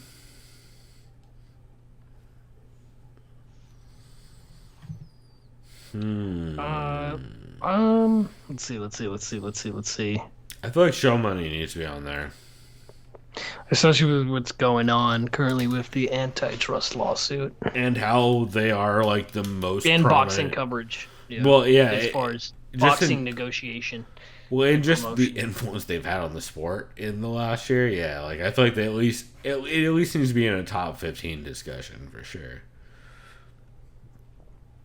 Let's see. We need how many more? 1, 2, 3, 4, 5, 6, 7, 8, 9, 10. We need 5 more.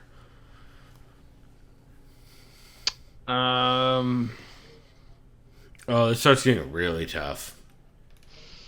You know what? I say, since they've improved quite a bit, believe you me. I agree.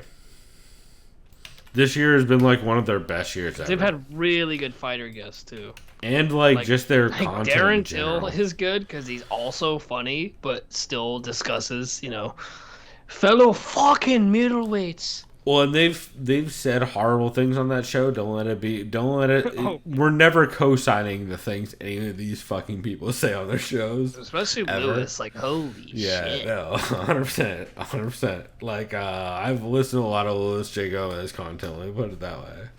All right. Which also shouts out to Michael Bisping for his commentary in 2020. My favorite call that he did was when Yuri Prochazka knocked out Volkan Oezdemir, because when he knocked him out, he was like, "There we go, baby boy!" Like really loud. I'm like, oh my god, he just went full into "Believe You Me" right there, and it was absolutely fitting. Yeah, 100%. That's ridiculous. I think shots fired needs to be in the discussion. Yep. So how many we have? Like 12? No, 10. We have, let's see, 1, 2, 3, 4, 5, 6, 7, 8, 9, 10, 11, 12. So we need 3 more. Fuck. This is where it's really hard. You need to have the Bash on there. You think so? Coverage, yeah. Oh, shit's so hard after this. We're gonna have to start having Fuck, some now we got here 2. pretty soon. Shit. It's gonna start getting tough. All right. Okay. After that, I say, come on now. I really want to say definitely weekly scraps. Where did that go? It's below. It's down here. It's a page break. It's not intentional. Oh, okay. So here are my problems. We're starting to get to the point where I want all these on here, and I feel like we are getting real tight on stuff. So MMA Depresses, I feel like needs to be on there. Have we done that yet? No, that has not been chosen yet. I feel like MMA Depresses has to be on there just because they've only had 6 or 7 episodes, but they've every single time been a catch or a can't miss. And like that is, no one else has that kind of track record, right?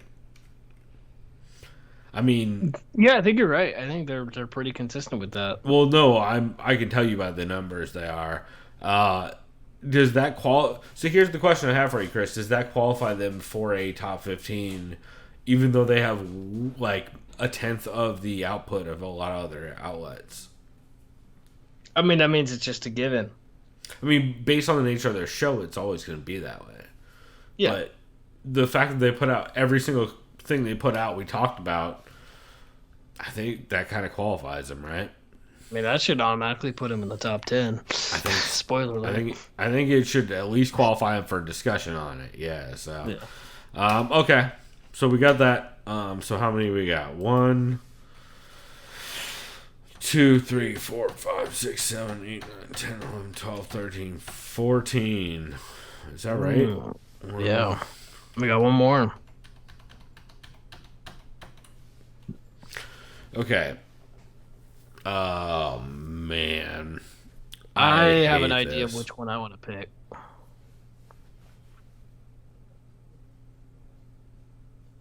I'm probably going to disagree with you, but go for it. I was going to say Milky and Crooky, but it's between them and probably Come On Now. That's because Come On Now is from I was going to say Milky and Crooky, Come On Now, or Care Don't Care. I like that. I think it's got to be Milky and Crooky. Yeah. Like, Come On Now is fantastic, but like day to day, I don't know that it holds up as much as Come On Now. Like, that's not necessarily fair because day to day it's such a different show than Come On Now, you know. But Milky and Crooky had so many strong episodes, and the John Nash stuff definitely plays into that. But honestly, Milky and Crooky are they're hilarious together, and they've gotten very good guests. So, Chris, does that mean we officially have our top 15? We should say, like, just because the other 10 didn't make it in doesn't mean they weren't super fucking close. Because, like, Verbal Tap absolutely was right on the edge for me. Like, there's a couple of these guys that were absolutely right on the edge for me that, like, I could make an argument for making it in. But I feel like we have to go with what we got. Yeah, I think it's fair to go with what we have. All right. Well, on that note, you ready to break this down, or do you need a second? Yeah, I'm ready. All right, let's kick this motherfucking mule. So, Chris, where do we start? So, here, let me make a big old gap between the worlds. I'm trying to get there we go. I think we got everything on the screen. So how do we go about this? Like, so here's normally the move, right? So we need to break these into a top 5 and a lower 5, right? That's generally the move. Yeah. And so this is the ugly process. Again, if you made it to this point, you're one of the best podcasts on the fucking planet. I mean, you're the top 15 out of 162, so. I mean, exactly. Exactly. It means you are Olympic if this level is a battle of royale podcast. Yes. You are one of the pretty girls with the fucking with a scythe at the end of that shit. You know what I mean? It is you at least had an Uzi and showed your worth. Fucking this is the tip of the top. Okay, Chris. We're going to do we're going to try and split these and why don't you nominate a top 5 contender? Top 5? Yeah. Co-main event. Yeah, I totally agree with that. I think we don't even have to have a discussion on them being in top 5. All right. All right. If I'm gonna also add one that's a guaranteed, it's gotta be Heavy Hands, right? Yep. I mean, they are. It's every year, but it's every year for a reason. Like, they are guaranteed in there. Let's see. It's your pick next. If you. So. Or just the 5 guaranteed for the top 10. I was gonna say we're trying to get to like a 10 list. So why don't you say another one that you think needs to be guaranteed on the list? I'd say Vivisection. I'll co-sign that. I mean, it's you and I listen to it every single week, right? If we have the time. To be fair, I mostly always listen to Heavy Hands and forget to listen to Vivisection, even though I'm subscribed to them on SoundCloud. Or I follow them on SoundCloud, so it's kind of ironic. Well, that is. It's ironic. Very ironic. Hey. All right. Let's see. I think Writing and Fighting has to be on this top list. I don't think we can make this list without him. I agree. So why don't you take another one?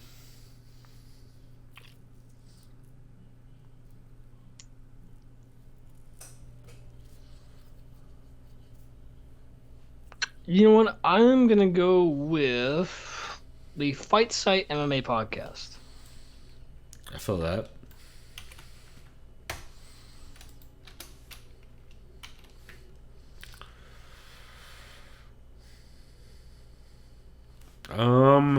Another one we have to have on there. This is where it starts getting interesting. I mean, Severe. I I think, you know what, Chris? I will go ahead and pick 2. I think Protect Your Neck and Severe may have to be on there. I agree.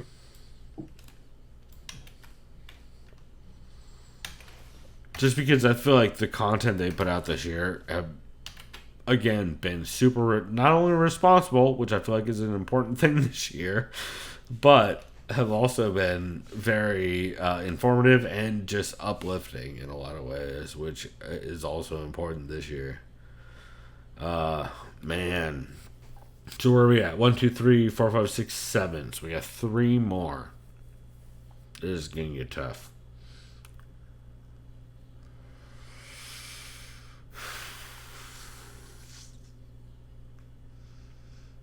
You next. What do you got to nominate? I really want to include Believe You Me in the top 10 because I think they've missed the cut every time we've done this. Dude, you know what? Honestly, and I think they kind of. I think that this is that they're starting to get. It's their year for that. Yeah. I agree with you. Like, they've honestly never been better than they are right now.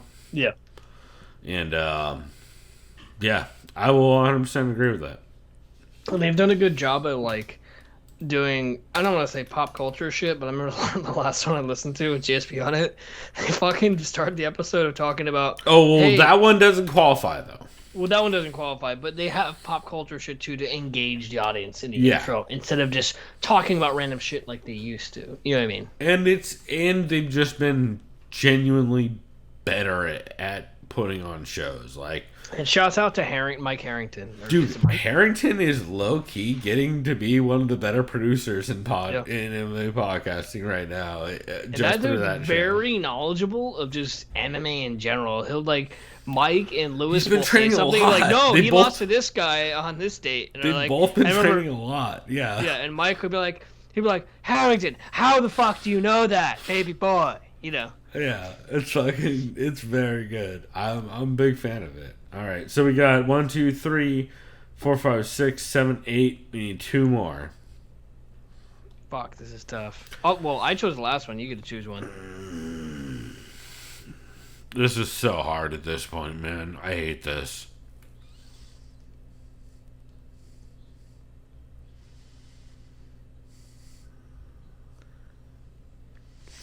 Okay, I will say I'm gonna cut Show Money just because of the release schedule.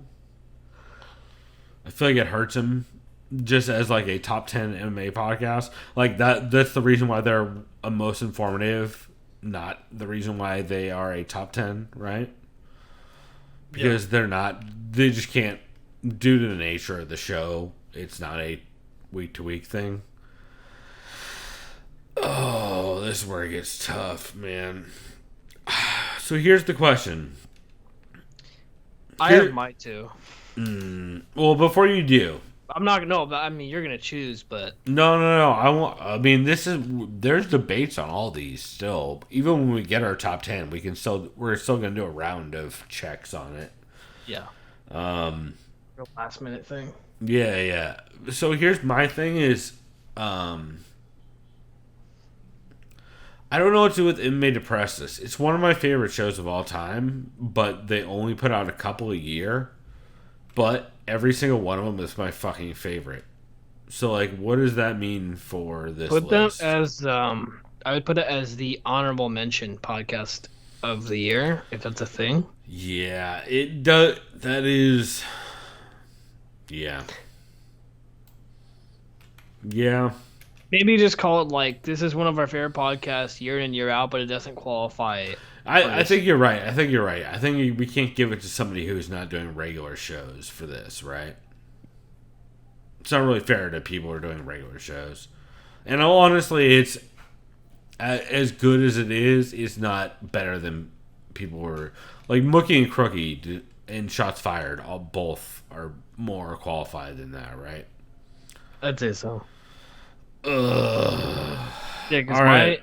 I'm going Shots Fired. Okay. I like that. That's my answer. So we have one left. No, I think that was the last one. Don't we have one left? 1, 2, 3, 4, 5, 6, 7, 8, 9. So we got The Bash, Best Camp of My Life, Fights Gone By, MMA to Press Us, and Milky and Crooky. Yeah, this one's tough. And MMA to Press Us we're cutting. Yep. Because it is on the show. As much as I like them, I'd say cut The Bash when it comes to these four. I love them, but I don't think they hold up in comparison to the content the others are putting out. 1-to-1. Best Camp of My Life, I will say, they had a half year. So should they go along with Depress This then? As far as like she wasn't a year-long thing? I feel like the next year for Best Camp of My Life is going to be the best year for Best Camp of My Life. In comparison, to this year, I feel like it was good, but I don't know that it's necessarily. Oh, we did just get a comment saying, "Shouts out to the Just Bleed podcast. That's off the rails with Fukalu, Uncle Bobby." I 100% agree. While we did not specifically mention those dudes in any of these awards, I listen to that show, and I'm not gonna lie, it's fun to drink too. I'll put it that way. Anyway, yes, no, so Chris, yeah, I think you're right. I think Best Camp of My Life, if it had been around all year, I think it would 100% make this. But since it hasn't, I think it's probably just barely outside of the cut, right? Yeah. So then. It's is it Fights Gone By or Milky and Crooky?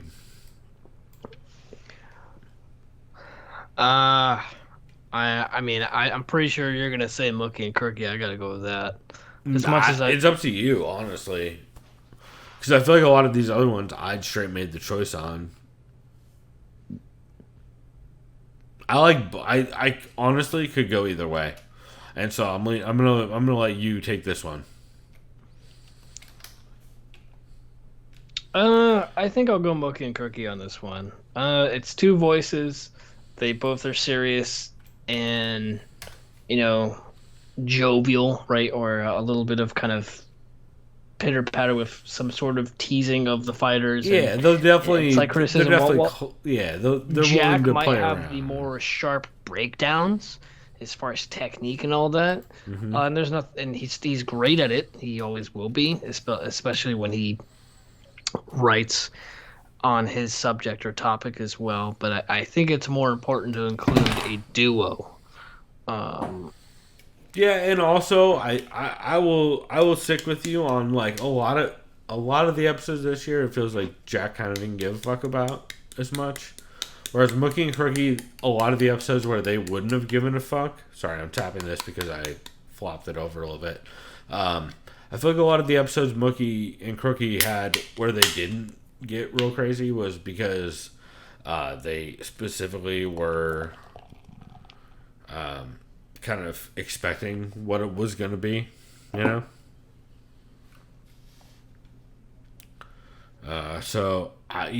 think our top 10 is pretty solid. I like it. That is the move. So, Chris, you want to read off our top 10, and we will go ahead and start trying to rank these in our top 10 order. Yeah.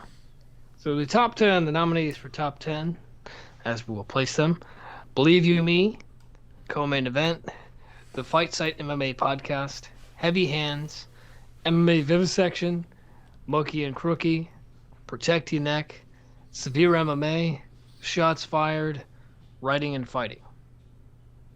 Those are the top 10. Quick question to you. Do we need to take a break before we do these? Yes, because I need another beer. I had a feeling. Well, why don't we do that? All right, everyone. We're back. Yeah, we are. So what I got right here is we just canned this today. And what's dope are his IPAs. We, actually, wait. Never mind. I can't say that. Maybe not. All I know is I'll say this. It's new and improved. I'll put it that way. Oh, that's good to hear. I'll say that. I am drinking some Zoom Bar, and I'm glad to hear that some of it is new and improved. Our hazy IPA is new and improved. I'll put it that way. Very tasty. Oh, specifically that beer is. Yes, that's what I mean. Interesting. And it's fresh. Just canned a bunch of it today. Okay.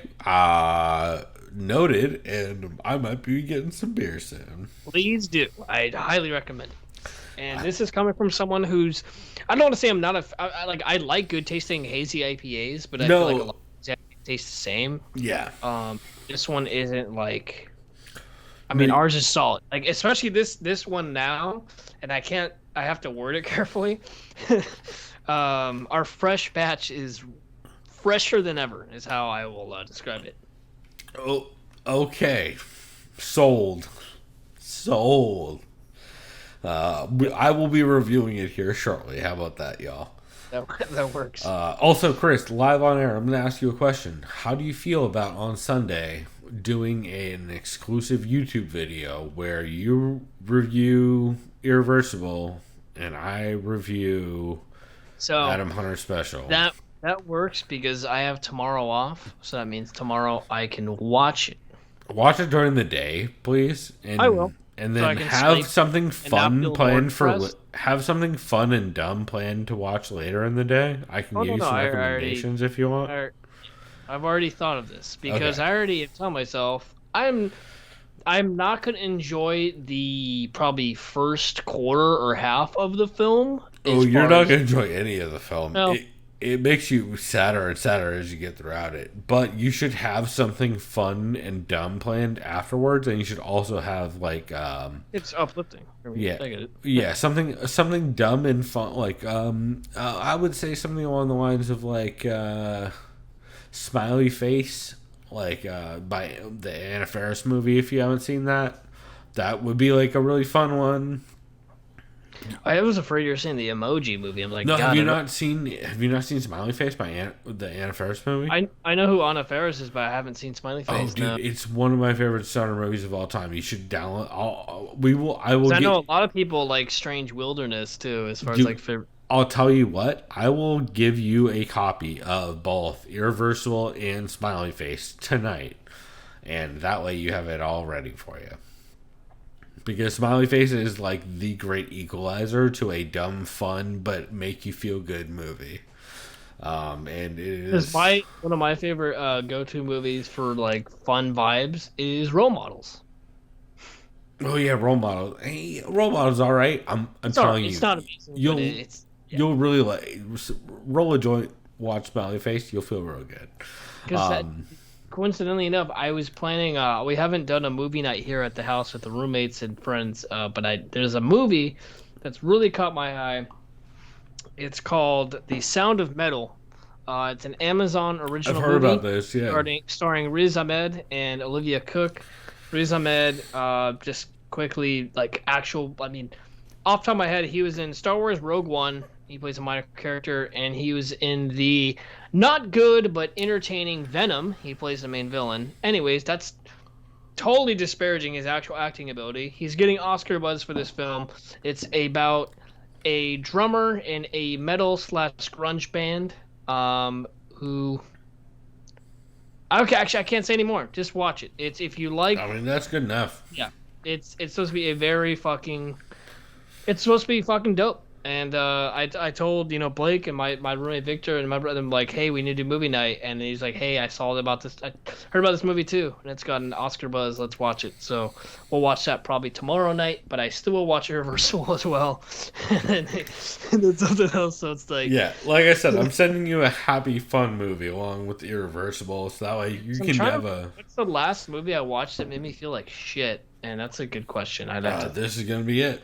But the good news is, like I said, I'm going to send you the movie that makes me feel the happiest, which is the fucking Anna Faris weed movie. I'm going to say it because I feel like the quick answer would be like, oh, a Pixar film or some shit, right? Well, yeah, but like those are... That's cheating, though. It's less... That's how they're designed to make you happy. Yeah. I'm telling you, this Anna Faris weed movie, Happy Face, is like... just one of, if you've ever smoked weed and had like been a child, or especially if you smoked weed as a kid, but if you've ever smoked weed like for the first time, you're gonna relate to that movie in a lot of ways. Real quick, it's real good. Is Matthew Lillard in this? No, you're thinking of SLC Punk, maybe. Not that one, because I have seen SLC Punk. I love Great SLC movie. Punk. That's one of my favorites. Oh, never mind. Are you telling me the British sun doesn't shine on my asshole? I'm thinking of a movie John Heder did with Anna Faris, but it's not happening. No. This one's way better. I'm telling you, Smiley Face is one of the low-key... also, Danny Masterson is exposed to be a creep even in that movie. I was going to say, I heard that name, like, that's not a good look, but he's exposed, and I'm like, okay. No, in that movie, he is treated like the creep he actually is later theoretically supposed to be. Anyway, Chris... We have now gone for a little bit, but we have not talked about the MMA podcast we're supposed to be talking about at all. We have a top 10 MMA podcast list, and we have not at all brought this up. Scientology. Anyways, let's get into the top 10. Okay, so we have a top 10 MMA podcast list, and we need to get these in order. So we need. I feel like we need to separate a bottom 5 from a top 5. Okay, so let's start by moving people up rather than down. So going up, who needs to get moved up to a top spot? I would say first off, go main event. Yep, CME. Then I'd say Vivisection, and then I'd say also Milky and Crooky this year.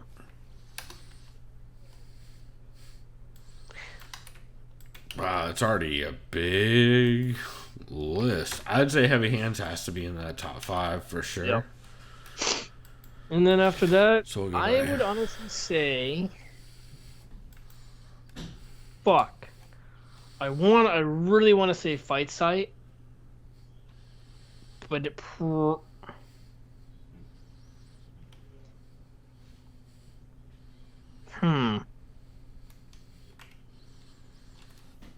I want to say Fight Site.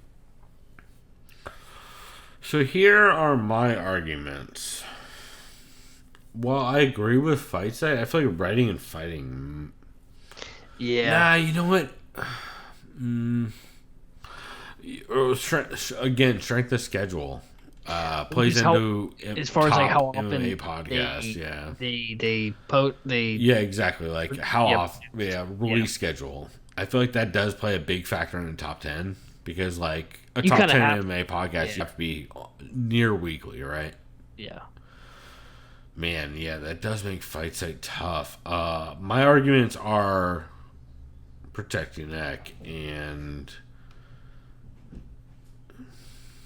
So let's think real quick though. The first 4 are those like that? Like all those 4 have to be there? No. We can keep moving stuff around. Like, because I think let me put it this way. I feel like this have to be in the 3. Yeah, let me put it this way. I feel like this is our list that we need to start working down from. Where it's co-main event, Heavy Hands, MMA Vivisection, Milky and Crooky, Fight Site MMA podcast, Protect Neck, and Severe MMA. I feel like that's like our like top 5 list that we need to start cutting down. Because I'm just trying to split like top 5 and bottom 5. Because otherwise it's going to start getting crazy. And again, by even mentioning these, obviously we love every single one of these podcasts and we're not trying to denigrate anybody. I don't know. Does writing and fighting belong higher up?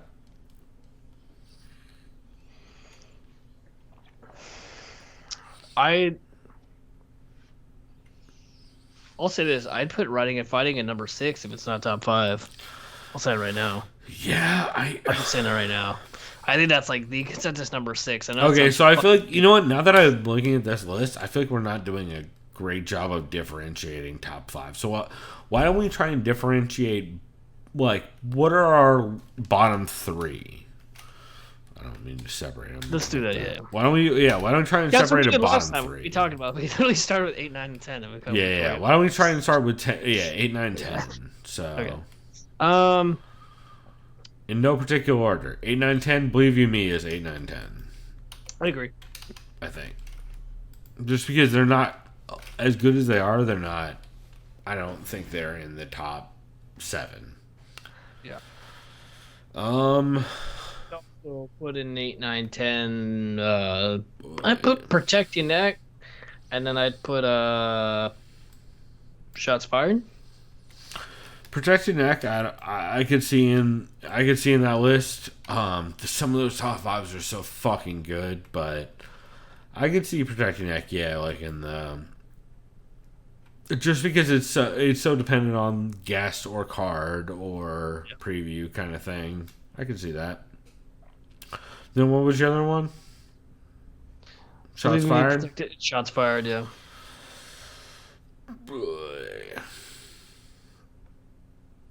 Yeah, I guess mine would either be Shots Fired or Milky and Crooky, maybe. Yeah, let's put a. You listen to more Shots Fired than I did. So I'll let you make this decision because I didn't listen nearly as much as you did. I did listen to Milky and Crooky quite a bit, but Shots Fired, I'll be. This is all like a bunch. Just a handful of times, so throughout the whole entire year. So that's not fair for me to decide what I mean, to be fair, for me, this is like a bunch of Sophie's choices. Like, I'm just choosing my children at this point, who I love. Fuck.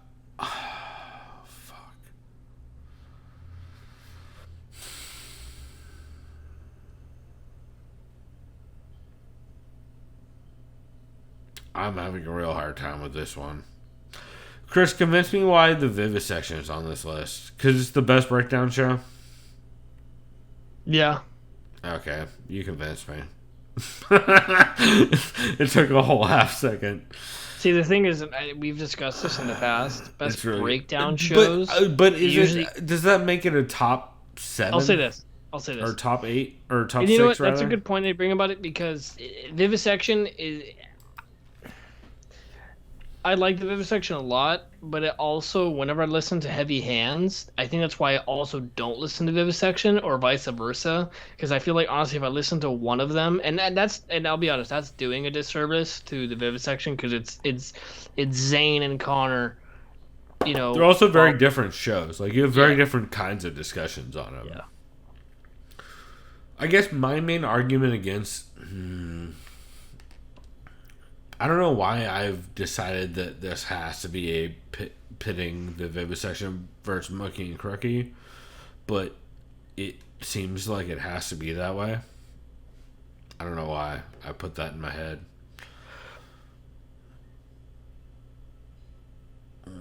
Yeah. I don't know. Here, you know what? Let's take a little bit of a break from trying to pot stuff down. Let's try and pot stuff up to the top 3. Okay. I say Heavy Hands has to be a top 3. Yeah. You got a top 3?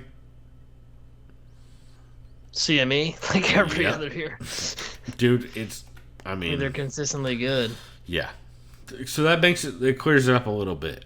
So we're trying to figure out the middle of this top 10. We need to pot somebody down and somebody up. I say Fight Site goes up. You think Fight Site makes top 3? No, not top 3. Excuse me. Who goes top 3 out of this middle group? Oh, so out of the remaining of these, okay, that aren't Believing Me or Protecting Neck.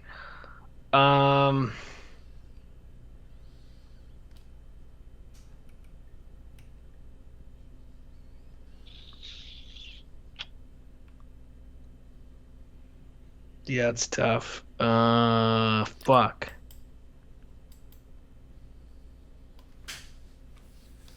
I mean, it kind of depends on what you... I mean, it's all preference at this point. These are all so good. I'm going to go ahead and say, Chris, for me, I think Writing and Fighting has to get a nominee for me. Even though they don't have strength of schedule in comparison, right? Because we discussed that. Shit. Good point. I'll say this. You're right. Out of all these, though, you're right. I don't think they can get it top 3 with to your point, though. To align with your point, I think out of all these podcasts, they had the most important. Definitely, but episodes. I don't know that that's what ranks. But I don't know if that means top 3 necessarily. I think they're top 5. I think 100% they're top 5 based on most important. I think you're right. So who would you put as a top 3 then?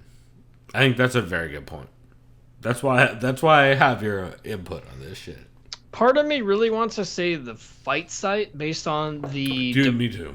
The diversity of hosts they had, of voices they had, of the amount of content they had, guests. I have to put the fight site for me in top 3, even though and this is I'm ignorant to the fact that I don't know how long they've been around. That's sad that I didn't know that. So they're mostly a 2020 product. I mean, they've been around previously, but most of their podcast content started in late 2019 or mostly in this year.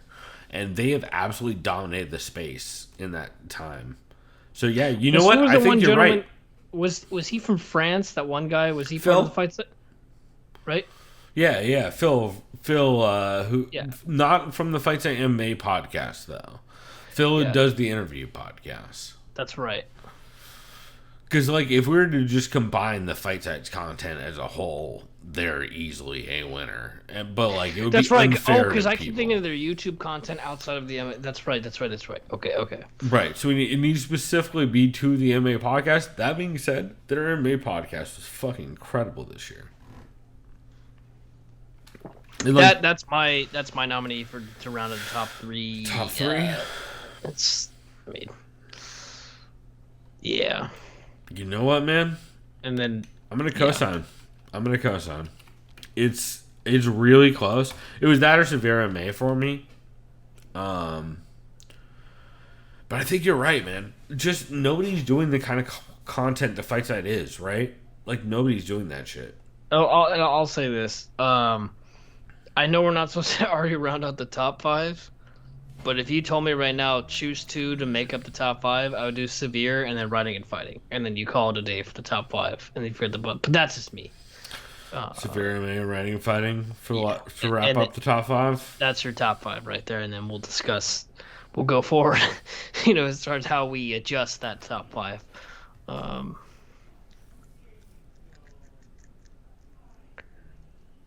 Yeah, you know what? I can't even argue that, dude. In no particular order as of right now. I think you are 100% accurate. I really tried to come up with an argument there for a second. I got you. Yeah. But I really tried to come up with an argument for why you're wrong. But yeah, you're not. So as of right now, our top 10 looks like this.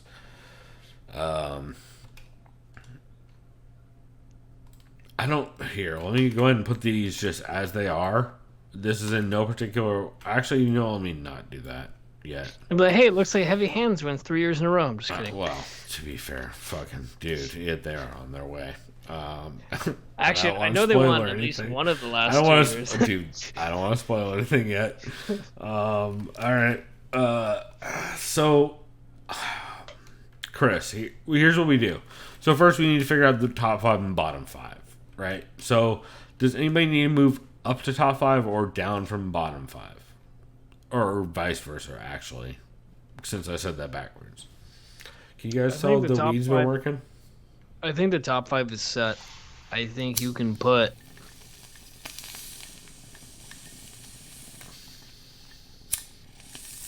Dude, that actually looks pretty good for the bottom 5, too. Just for 6, 7, 8, 9, 10. You could put Believe in Me at 10 if you want. I don't, put me. It's up to you. Protect Nick one above it. You can interchange that. But I mean, okay. So let's start with the bottom 5. I agree. I think that is the move on that. Is there any other changes that need to be made to this bottom 5? It looks pretty solid to me. The 6 through 10. Jesus, dude. That actually looks really good. Yeah. I don't really have a problem with any of the top, any of 10 through, or 6 through 10. Do you? 6 through 10, I think is set. I think that's set. That's set. Official? Put that. Yeah, it's official. All right. That's 6 through 10. Let's go ahead and put those in there. We'll make this official.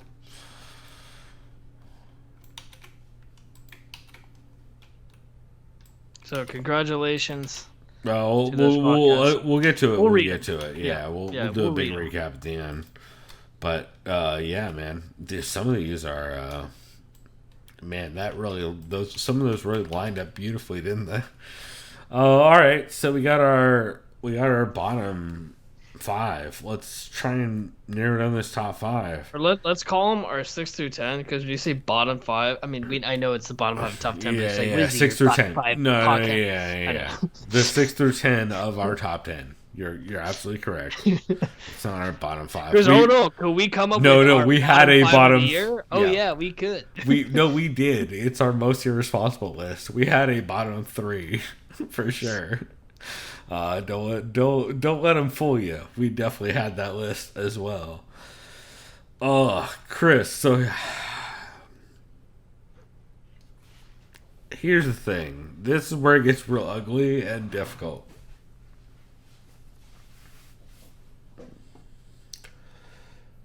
So here's where we should be making arguments. So we should say, first off, let's say why we gave the 6 through 10. The MMA Vivisection, I feel like, is one of the most consistent MMA breakdown podcasts of all time, right? Yeah, agreed. I mean, that's why they got the number 6 spot, in your opinion, right? Like, do you have anything to add to that? I mean, to be fair, fair, they're just go-to every week. It also has, half of the host of our top 5, so that kind of helps them too. Doesn't hurt. Yeah. Yeah, it's just consistency. Yeah, for sure. Be a fight breakdown, because as far as our podcast is segmented, or how it works is we also do our own breakdown, our preview, however you want to call it, and we also pull. We are influenced by guys or podcasts such as MMA Vivisection and other breakdown preview podcasts. Well, because we're one of the few podcasts that because of the nature of our show, we have to source all the things we hear every time we talk about breakdowns. Because a lot of podcasts, when they talk about breakdowns, it's all based on their own tape study. Whereas with us, we hear so many opinions every week that we have to force that into our own tape study and kind of round that out. When's the last time?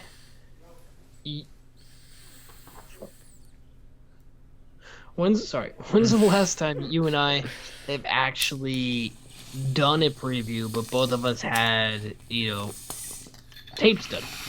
But both of us? It's been a while, because you haven't done tape study in a hot minute. Does that make our breakdowns better? It does, from the point of it's just coming from us and we're not pulling from another podcast. Not that that's wrong. Well, no, we are 100% pulling from other podcasts, and that's what kind of makes I would argue, our breakdowns kind of interesting, is because I will always source hey, I got this opinion from this person, this opinion from this person, this opinion from this person, and as a conglomerate, I feel like this is how this might play out. Yeah. Which is one of the weird things about our show. But yeah, man, overall though, I forgot where we started off and where we ended up at, but we were just explaining why Vivisection is number 6 compared to the other parts of 6 through 10. Yeah. And number 7 is Milky and Crooky. They also break down fights. They also kind of dive into the John Nash interviews and they just also hard dive discussions. into the social aspect of certain fighters and their social life outside of the octagon, outside of the boxing ring. Occasionally, very rarely, they'll do the profiles for the top boxing fights of the year, month, what have you, right? They sometimes talk about it, but point is they discuss what's going on in the personal lives of said fighters and how it affects their standing in the UFC or certain promotions of boxing, whether it's Top Rank, Golden Boy, whatever the fuck, it's. Well, and I also learned this year, Mookie, as much as they make fun of him for being a child, he's a fucking child. I think he's 20. He's younger than you. He's 25. Yeah, he's younger. He's younger than that. I think, or at least he's definitely younger than you. Which we always make fun of you for being a kid. So. Oh, I guarantee he looks old, dude. I'm 30 in a couple months, and I guarantee. Jesus, we're old as fuck, bro. Yeah. Yeah, I'm turning 30 pretty soon, but I guarantee you he looks 30. Well, yeah, I think he's turning... No, Mookie has the voice of a goddamn adult. Yeah. I'm sure Mookie dating as a dude who had a deep voice very young in childhood. I'm sure Mookie's dating life must have been brutal in middle school. Because, like, trying to call a girl's house and, like, have the conversation with her dad is not fun when you have a deep voice. How old are you, son? Dude, you don't know how many times I got called a fucking pedophile when I was like, I'm in her science class, sir. They're like, bullshit. I'm like, I don't know. Ask her teacher. I don't know how to Like, make you my understand daughter's this. freshman. You can't. You probably just graduated high school. You fuck. Call Miss Lawrence or whatever. I don't know how to help you with this, sir. Yeah, I don't know, but hilarious nonetheless. Anyway, we are so off topic. How the fuck do we get here? Yeah, we were talking about Milky and Crooky and why they made the number 7 spot. They absolutely made the number 7 spot. Shots fired at number 8. I feel like that show is so good. And I feel like next year it's probably gonna be higher on this list. I feel like while Gina and Michael and Kairos and Saga are all growing into that show, I feel like the stronger it gets and the more, I would say, free those discussions become, the stronger that show is going to grow. I'm a little worried they might get interview dependent based on stuff going forward, depending on how well and how much they start getting access, because I know some of them are.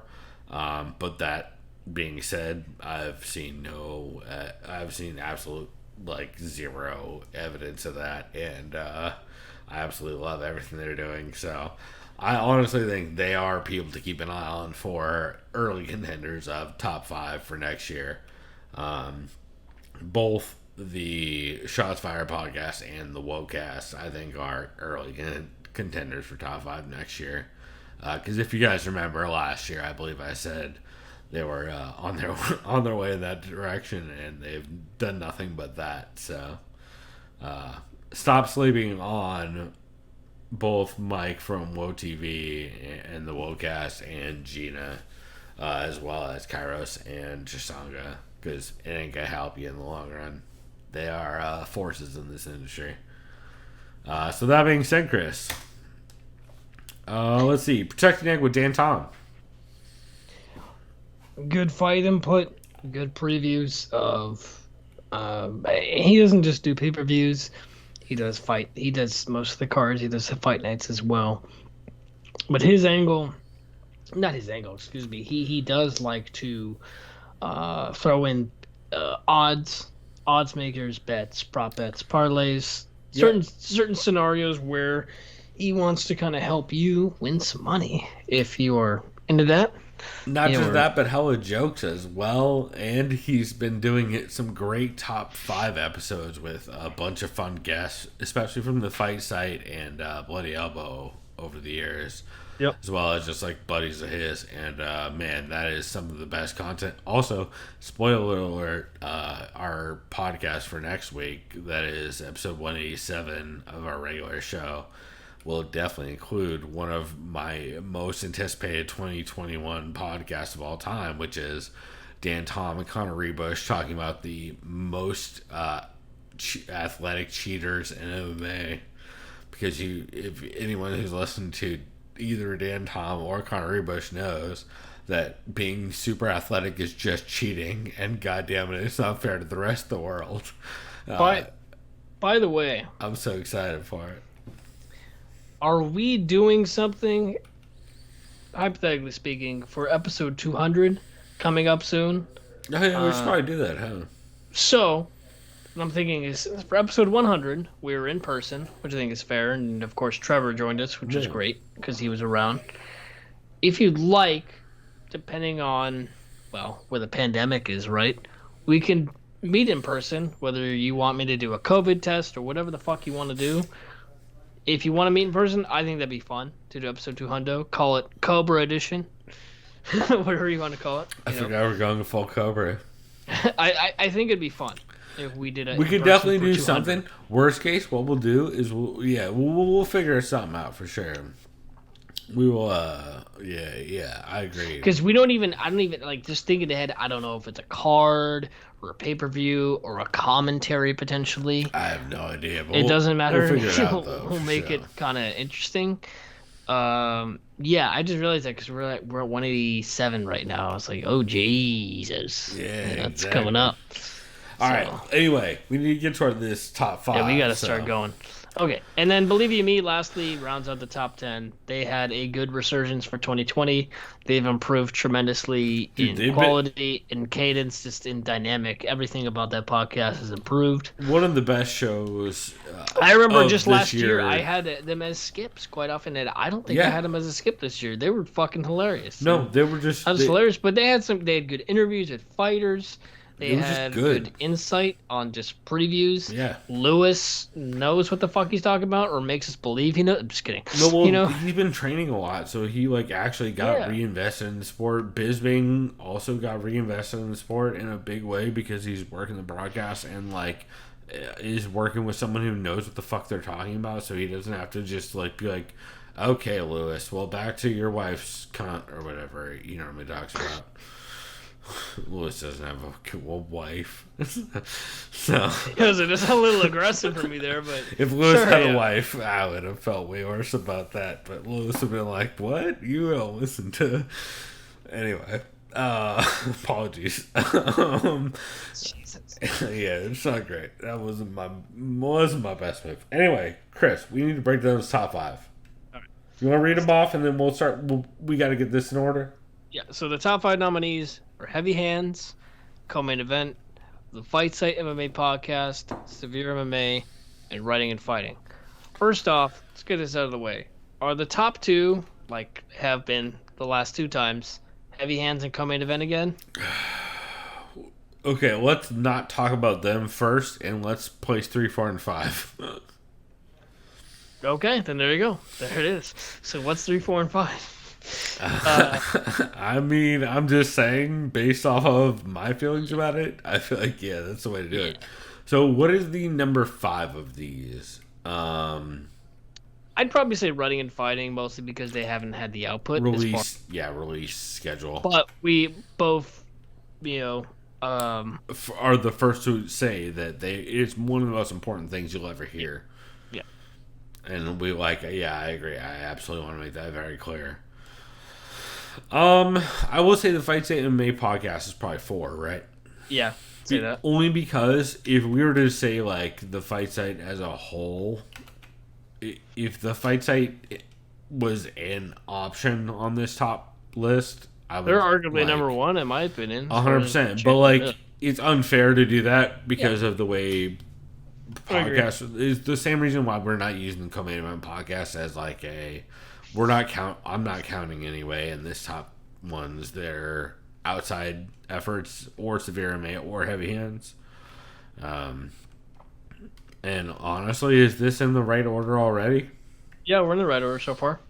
No, I mean Oh yeah, no, that's it. I mean, is that the order? Yeah.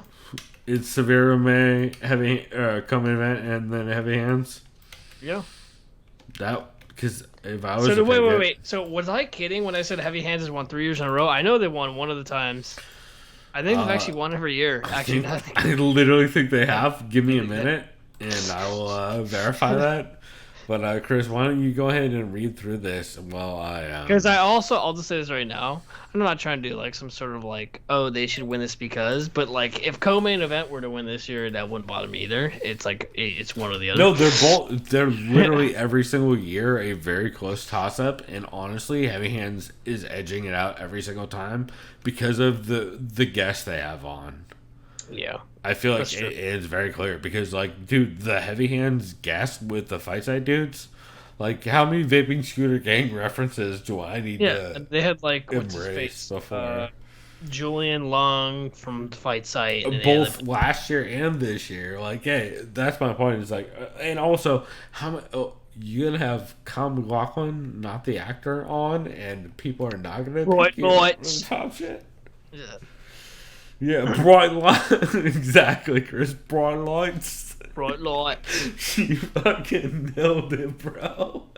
Oh my god, that's the fucking best. I'm trying to on the fly look this shit up, but yeah, no, it's the best, man. I think Heavy Hands is one for an absolute reason, and one every year.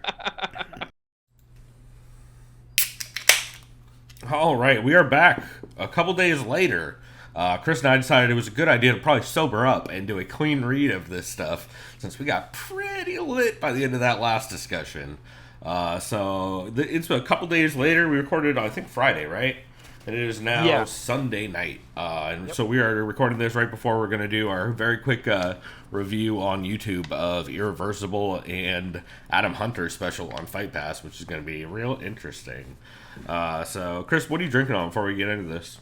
So I tried this yesterday. Stopped by the brewery. Finally found it in a 6-pack. Society's brand new beer, which is just called Light Beer. I've heard good stuff about it. You actually sent me a text when you went over there, and you said it was super good, right? It's good. It's really solid, really nice and clean. It tastes pure, just like it's called a golden ale, but it tastes more like a pilsner with notes of banana. Was what I was tasting. Nice. Really solid, really clean, refreshing. Yeah, I mean it's a good light beer. It's 4.5 ABV. On the back they call it a lawnmower beer of yesteryear. Nice. Yeah, it makes sense for them to make a beer like that, especially since they're so European style already.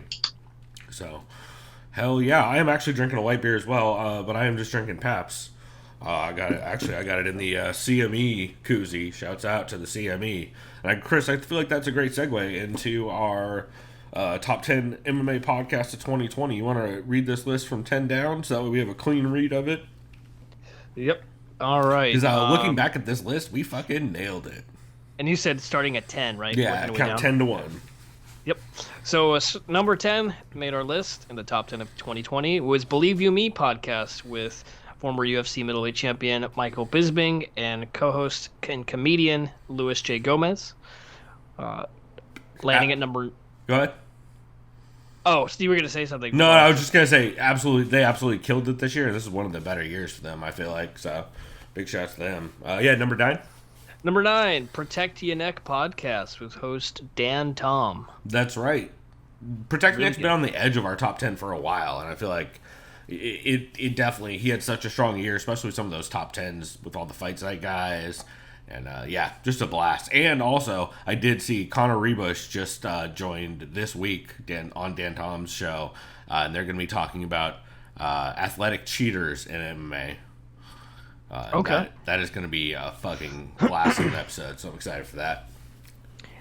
Number 8 is Shots Fired with it's G, right? From WOCAST. Exactly. And, G, Mike, Chisonga, and Kairos. And Kairos. Yeah, and they absolutely killed it this year. Their roundtable show is one of my favorites, and one of the funnier roundtable shows as well. I always recommend checking it out because they are always cracking me up.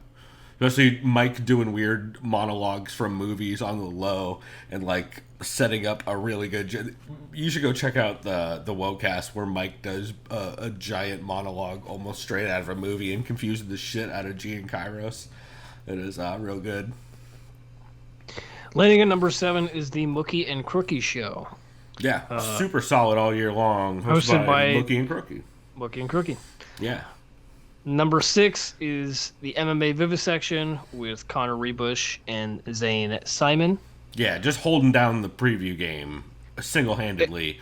John Kavanaugh, eat your heart out. Yeah. Number 5, entering our top 5, Writing and Fighting. Yeah, not only our most informative this year, it is also in our top 5 as a brand new show. And, man, I'm excited for... I think Nancy's classes just started back up, if I remember right. So I hope to see more of that in the future. I fucking love the discussions. Yeah, the importance of that show is what we both agreed on. It had to be in the top 5. Yeah, so, Nancy Kidder, I mean, she's doing... Her and Tanisha Singleton are forcing very interesting and super enlightening discussions in MMA podcasts. And I can't wait to hear more of them. Coming in at number 4 is the Fight Site MMA podcast. I'll be honest, I should know all their names. Is it Ed Gallo? No. Well, it's Saram and Danny Martin. That's right. And then Ed Gallo recently took over for Danny. Yeah, I remember you've told me this multiple times. Well, it just switched up in the last week or two, but yeah, just a blast of a show. They had Haxerized on a bunch of other Fight Site guys on, and I enjoy the hell out of it. It is consistently one of my favorite MMA podcasts every week, and honestly, the Fight Site as a whole has been fucking killing it this year. So we tried to narrow it down to one for this particular thing, and I feel like the MMA podcast specifically stood out. Coming in at number 3 is Severe MMA podcast, hosted by Sean Sheehan, also known as Shawnee Podcast or the Pod God. Yep, and Graham McDonald. And Graham McDonald, thank you. I know you know who I always got confused? It was with Graham McDonald and then, Niall. Niall, yeah. Niall McGrath, yeah. Yeah. And to be fair, they've had a couple hosts on with Shawnee over the years, but yeah, I mean that show is just really good, and especially throughout the early pandemic and lockdowns, Shawnee was killing it with Graham and just having really interesting discussions, hard discussions, super informative, and also just covering a lot of the European scene, which had a very weird year with Cage Warriors being up and down and shows getting canceled all the time. Plus, just Ireland in general has had a weird run, and kind of a lot of Europe has had a weird run, especially since Bellator has been kind of being, it seems like, somewhat less invested in the European scene than they were a year or two ago. So it's really cool to see them cover that, and yeah, I absolutely love it. I'm a big Severe MMA fan, and you guys know how we love Shawnee Podcast here, because he's never hesitant to throw fucking shade if he feels like shade needs to be thrown, but he's also super cordial and just a genuine fun dude on podcasts, so I enjoyed it, even though if he did have Ariel and Robbie Fox on this year. Yeah, I'm just kidding. I'm indifferent about it. When those guys are guests, you're fine. And also, like, his interviews with them are generally better than a lot of other people. So I'm just joking around, to be honest. But speaking of great shows and this one did not have many interviews, I'll just go ahead and take a sip of this beer while you talk about this.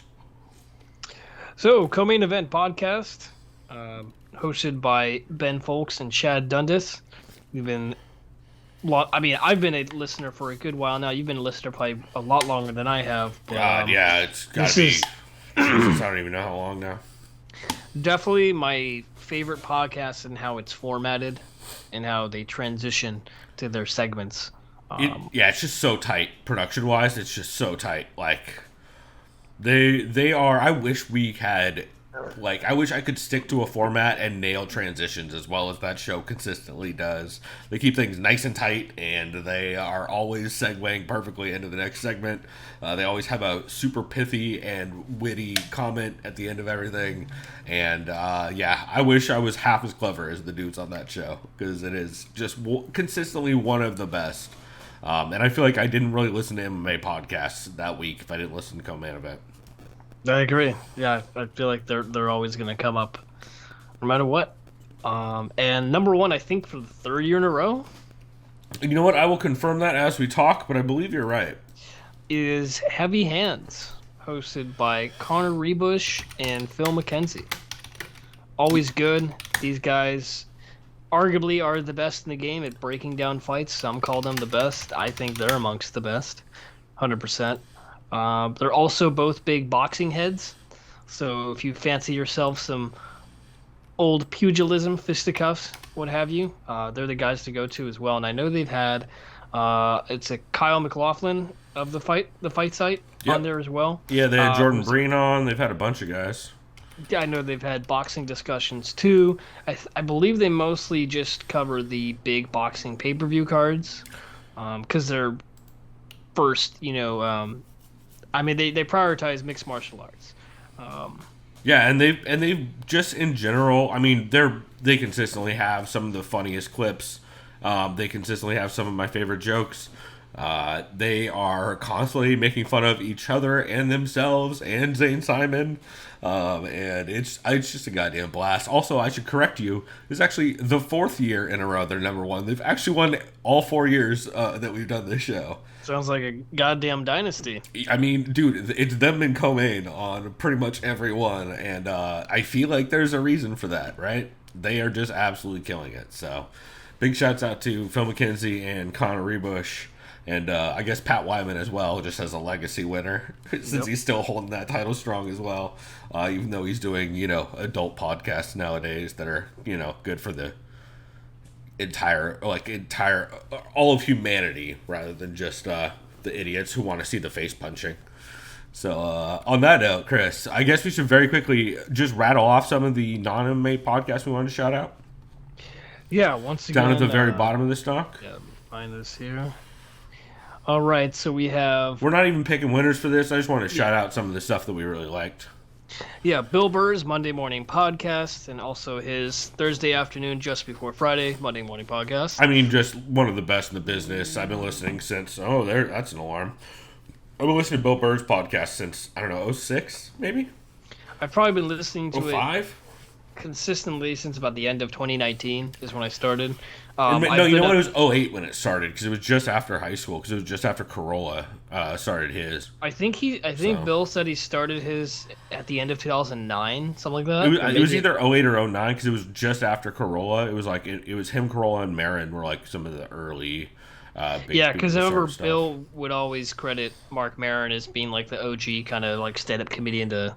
Well, and him and Maron and Rogan both kind of saw Corolla's warehouse, and that's how. I mean, Corolla is essential. I know Adam Curry technically gets credited as the dude who started podcasts, but Corolla is right there with him for sure. Shouts to Mike Chaffee and Superfan Gio. If you don't know who Bill Burr is, you'll know him by he has multiple stand-up specials on Netflix.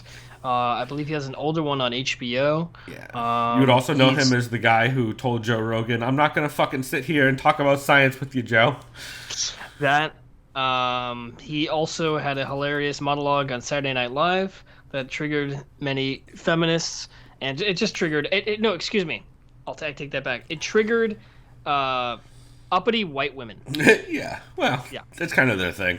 And then you'll also know him. He's been in multiple Hollywood roles. He was in The King of Staten Island, but most people probably know him from The Mandalorian. He was in both season 1 and 2, and he was great in that show. Yeah, I know him from the first season of Louie, which nobody likes to talk about that show anymore. But that show was fucking great. I will say. It was almost as good as the show before that. Oh, Lucky Louie. Yeah, Lucky Louie is actually pretty good. Pamela Adlon, that was pretty solid. Yeah. Anyway, other dudes who are adjacent to being canceled. Theo Von. Theo Von. This past week with Theo Von. He's a big MMA guy. He occasionally has MMA fighters on there. I know he had a really good interview with Dustin Poirier multiple times. Yeah, I want to say he had O'Malley on this year too, maybe? Yep, he had O'Malley. He had Michael Chandler. Had a good interview on there. Oh, yeah, I forgot about that one. Yeah, Theo Von. Yeah, Theo's super solid. Lights, Camera, Barstool is a film podcast under the Barstool Sports umbrella. If you want to, I guess if whatnot, because they have so many goddamn podcasts. Right. In that company. Dave Portnoy's got to make that money somehow, bro. Yeah, but out of the Barstool stuff, this is my favorite one. They always just talk nothing but film, television, historical cinema. They have great interviews with actors. They also do a lot of fun brackets. They'll say that's a very Barstool thing to fucking bracket films. Well, it's not just. It'll be like, favorite movie theater snack versus this. That is extremely Barstool. Yeah. Or they'll be like, what's more satisfying, opening up an action figure, like say you're a kid of the '90s or the '80s, versus like the first Lay's potato chip. Just goofy as fuck, but some of them are kind of funny. That's super silly. Yeah. So shouts out to those guys. I may have to listen to that. I bet they have the opposite taste in film that I do. Like possibly under on how many times they talk about Fast and the Furious. They hate the Fast and the Furious. Okay, I don't know what that means. Then that could be good or bad. It's you would like one of them. Is it just them sucking Christopher Nolan's dick every day?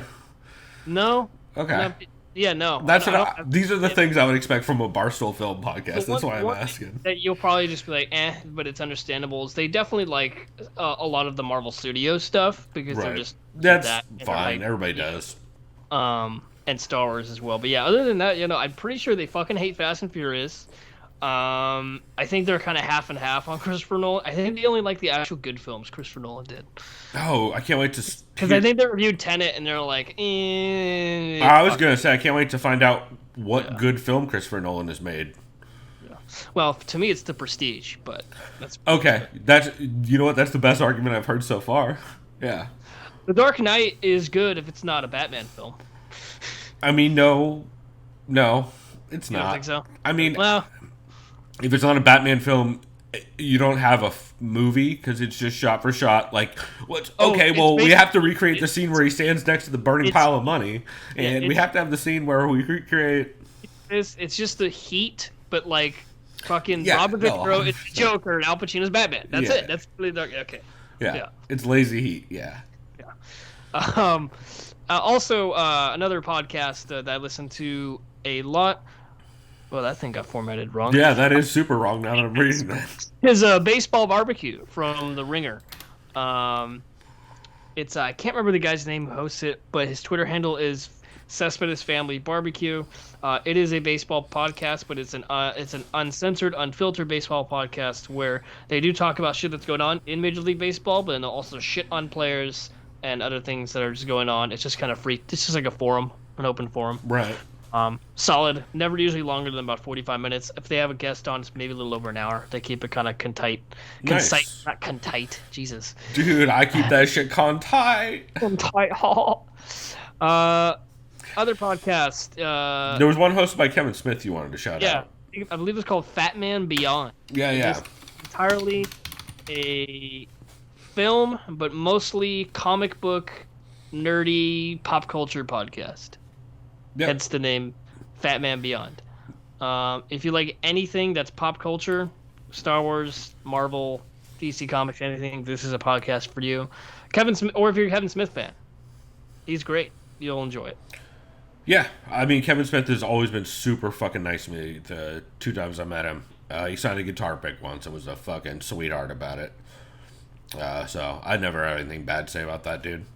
Let's see. So some stuff that I have. Sixth and Jump, the podcast hosted by Ari Shafir, Big J Okerson, and Dan Soder, where they watch old 21 Jump Street 21 Jump Street episodes.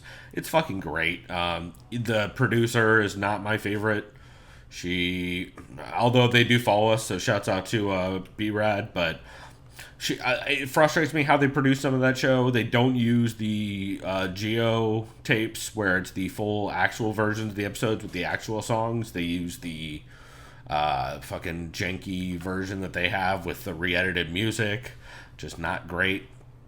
And they also are they're pointing a camera at the fucking screen, and that's how they're doing their Patreon episodes, which is incredibly frustrating because it's actually more work to do it that way rather than just doing it as a fucking separate feed on the... Anyway. But still a great show.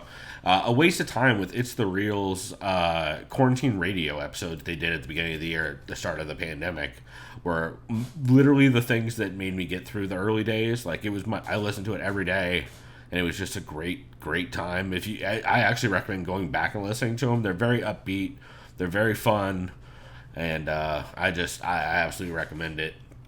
The After Disaster. It's The After Disaster. Let me put it this way. On a recent episode, the episode starts with Mike Carano being on a phone. It's hosted by Mike Carano, Anderson Cowan, and Tyler Smith. Tyler White. Why did I say Tyler Smith? Tyler White. Anyway, old guys. Basically, it was the old crew who used to hang out at Loveline after the show would end, and they would record in the Loveline studio and just get hammered and throw machetes and shit like that. Nowadays, they're like older and all have kids and shit. But I believe this recent episode started with a police call from Mike Carano where someone a bunch of dudes ran up on him and tried to rob him, and Mike Carano just started laughing at him and they ran away. And so you hear that police call. It's very silly, but very fucking funny.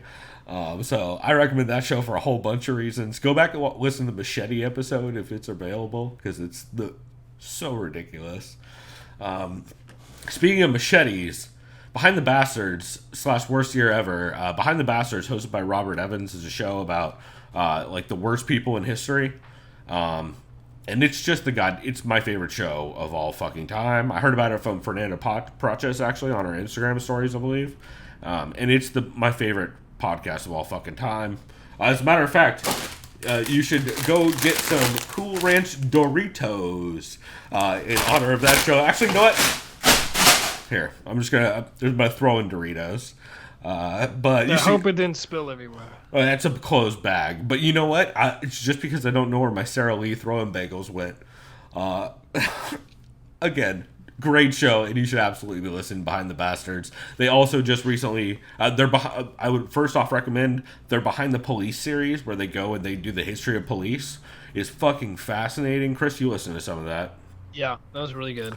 I mean, you hear like how a lot of police organizations essentially started out of like runaway slave. Yeah, teams. the ancient Rome one was fucking crazy. Yeah, there's all kinds of fucked up ones. It's really, really crazy. And then there also have now Behind the Insurrections, which he's doing a new series specifically about the the fascist insurrection at the Capitol on January 6th, and how it was a failed attempt at a fascist coup, and it's not the first time in history that's happened, and it's not the last time. And he goes through all the times it's happened previously. And so it's a fascinating listen. Also, the same guy who in 2019 was saying all kinds of shit that happened in 2020. They started that podcast Worst Year Ever in 2019. And outside the pandemic, he predicted a lot of the shit that went down, which is pretty crazy. He also is a writer for Right Wing Watch, and is like constantly, he does the same thing Kareem does, where they're constantly trolling the right wing forums, just trying to like just hang out and observe them and monitor them and report on what's happening. I have to imagine that he was a troll on Parler. No, I don't mean troll. I mean like trolling as in like not actively engaging, like trolling, like monitoring. Like trolling, trolling. Like the actual original sense of the word trolling. Yes. Yeah, where he's essentially he's essentially monitoring what's going on and shit like that. Also, he was a wartime journalist during some of the uprisings in the Ukraine and stuff like that. Super, super knowledgeable dude. He's actually out in Portland right now, and he's like constantly covering all the clashes with the police in Portland that keep happening. He actually has a series about that as well, which I believe is called a Guide to Portland or something like that. Just it's the best show. And if I had more things to here, you know what? This ramen, I'm gonna throw this ramen too. Go subscribe to Behind the Bastards and Worst Year Ever. It's great. Death in the West. Chris, you listen to this. This is the show produced by Chad Dundas and hosted by his brother, I believe, right? Yep. Yeah. It's about Montana crime back in the day. Well, you listen to a lot of it too. Go ahead. Yeah, I remember. I think I listened to the first 2 episodes. A lot of it has to do with a brutal murder of a man who I can't remember if he owned the copper mines that were in that small town. I can't remember the name of Montana that it was about, or if he it's had Frank a stake in Frank something, Frank Booth, Frank something. It's not Booth, Frank something. But he was, I believe, if I remember right, he was a union organizer, and he was killed, allegedly by the Copperhead Mining Company. I believe is the name of it. And it's just a fascinating story. It very much is in the style of something like a Serial or something like that, but it's about an old timey, like turn of the century guy's death and kind of the weird circumstances around it and how it changed Montana politics and kind of the industry as a whole. So super fascinating. I definitely recommend giving it a listen. Speaking of which, actually, in that episode, they did talk about how some of that led to the end of the mining in Bisbee, Arizona, which is a great segue into another one of my can't miss non-MMA stuff, which is the Doug Stanhope podcast, which, goddamn it, it's just the best. If I wasn't doing this show, and I was just doing a show about comedy podcasts, I'd just be talking about the Doug Stanhope podcast every week. It's just him and his buddies drinking way too much and doing questionable amounts of drugs. Doug has recently gotten really into weed edibles, which has been a lot of fun. He's very giggly and a lot less mean, which is really weird to hear. And he's making like a lot of stoner jokes and shit like that, which is weird to hear. But yeah, it's just a blast. Speaking and right along with it, Issues with Andy, which is kind of a companion podcast, which is Greg Chaley, Stanhope's road manager, as well as Chad Shank, Stanhope's like buddy who lives in Arizona, and Andy Andrist, the comedian in Eugene, Oregon, who I have seen down here in San Diego, and then Brett Erickson from LA, who's another comedian. And yeah, they just hang out and talk shit and drink beers. It's great. A lot of Bloody Marys and early in the morning and getting pretty fucked up. Andy smoking hash on his deck and showing off his squirrel friends and shit like that. It's very goofy. Lastly, Jaycation. Technically not a podcast, but that's the dude who's down here in San Diego who's doing a bunch of San Diego content that I absolutely fucking love. I'm actually one of a subscriber on Patreon to his stuff. He just put out, as of today when we're recording this, a top 5 fish tacos, which is real solid. A lot of the places I never fucking heard of, but I will say Oscars is definitely on the list, that's an easy top 3 probably for me. I will say low-key fish taco spots. The Fish Shop in PB, which I'm a couple blocks from, is delicious. I actually had it for lunch. And then, of course, the taco stand in La Jolla has bomb fish tacos.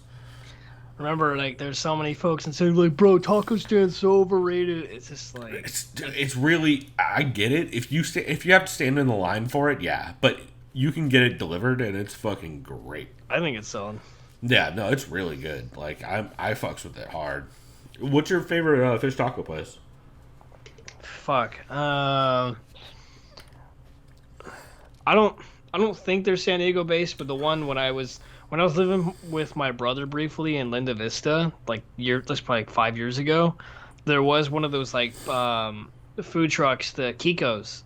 Oh yeah, I know exactly what you're talking. Yeah, those fish tacos are fucking great. That was actually in his top 5 list, I believe. It was. Yeah. That's my favorite one. It was always like the ones like it's kind of by that. It was a truck, right? That was like around in Mission Valley a lot.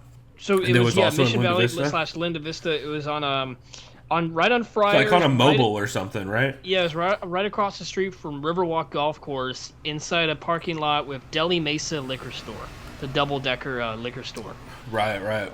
That's where he always had his truck parked, and holy shit, those fish tacos are fucking great. Yeah. I mean, to be fair, a lot of places around here have a really good fish taco. Rubio's is still very solid. For the price, dude, not bad at all. But yeah, shouts out to Jaycation. I've been loving that dude's videos, and he's actually put me onto a few new places I didn't even know about, and I've lived here fucking forever. So, let's see. Zach Amico's Midnight Spook Show is a lot of fun. Zach Amico watches horror movies with comedian friends. He actually had a Serbian film episode. If you want to go subscribe to Gas Digital and listen to that, I don't recommend it. It's very fucked up. But it's slightly less fucked up if you watch it with an audience. I don't know if that's true. It's very rough. I think somebody throws up in the audience actually during that. So, I mean, that movie's rough. And then lastly, Pod Gods. We would not exist without the show Pod Gods. Excuse me, my buddy superfan Giovanni and Lax Dude do the show. It's essentially a podcast version of this show. They're a podcast about podcasts.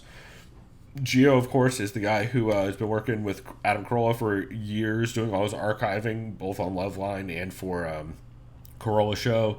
He does all the supercut stuff of the best ofs they put out, all that stuff. And he's just an all-around great dude and always been super sweet to me, and knows podcasting better than anybody I know.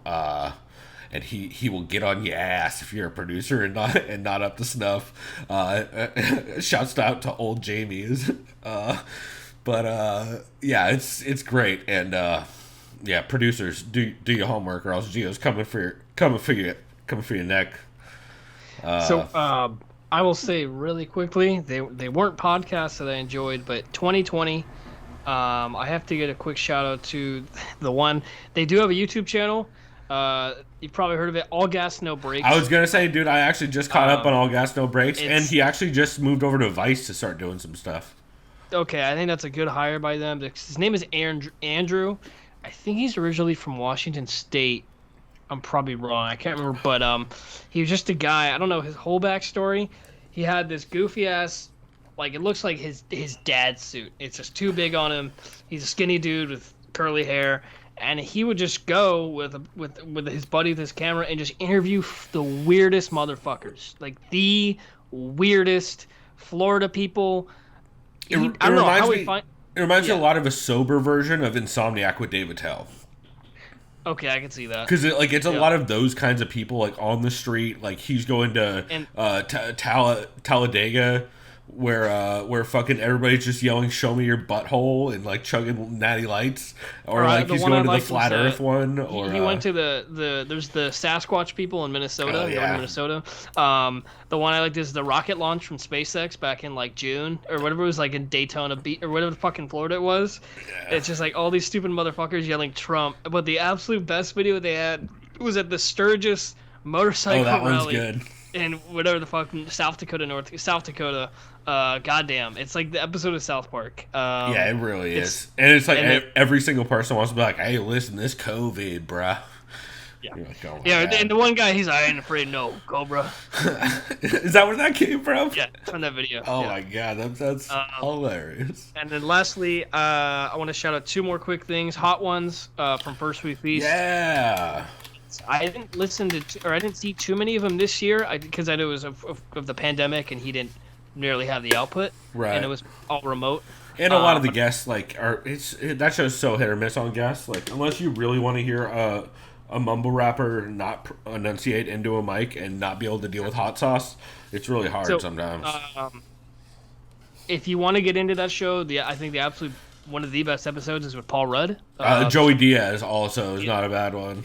And I want to plug that real quick, is tomorrow, which is insanely incredible marketing from Sony and specifically MLB The Show. Yeah. First time ever, they are announcing the cover athlete of MLB The Show 21, and he's gonna be a guest on Hot Ones. And I mean, it got leaked who the athlete is. I'll just say it. I'm extremely excited because I'm a diehard San Diego Padres fan. Is Fernando Tatis Jr. will be on Hot Ones tomorrow. Yeah. And Tatis is Dominican, so he's gonna be able to hang. Well, plus he hangs out in San Diego, and you have to be able to at least be familiar with Spice down here. Yeah. So check that out tomorrow. I don't know when they're doing that, but I'll be at work when it happens. But I'm gonna check that out. And yeah, it should be tight. And last quick thing I was gonna say is Djibouti Studios. They're the guys who do Djibouti dubs on YouTube. It's been one of my favorite YouTube channels probably since 2008 when the guy started. Right.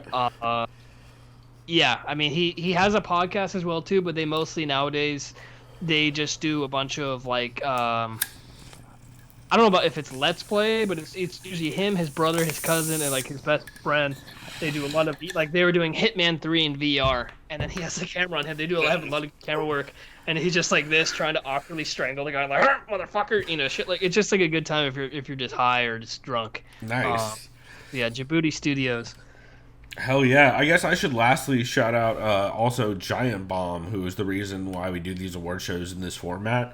I'm completely cribbing the format from them because I love the format. I don't know that we're going to do it this way next year. I haven't decided yet, but I love doing it this way because that way you guys see the process, as drunk and ugly as it is. But, you know, I don't know, full disclosure, right? Fucking open and honest, as the After Disaster would say. So on that note, Chris, do you want to lastly wrap this up with our catch, skip, and can't miss for 2020? Yeah. So I can start us off with my catch if you want me to. Sure. So my catch for 2020 as a whole is everything the Fight Site has done. The Fight Site has absolutely fucking nailed it this year. From their podcasts, to their articles, to their Patreon, to just all the content they're putting out, just their hilarious jokes on Twitter. The Fight Site is clearly a fucking... It is consistently something I look for all of their content as much as I can get in every single time. And they've come out with a crazy number of shows this year as well as a crazy amount of content. So I mean, full disclosure, you guys know I talk to the Fight Side guys all the time. They're always interacting with us. And the founder of the Vaping Scooter Gang, Kyle, has always been really supportive of us. So, I don't know.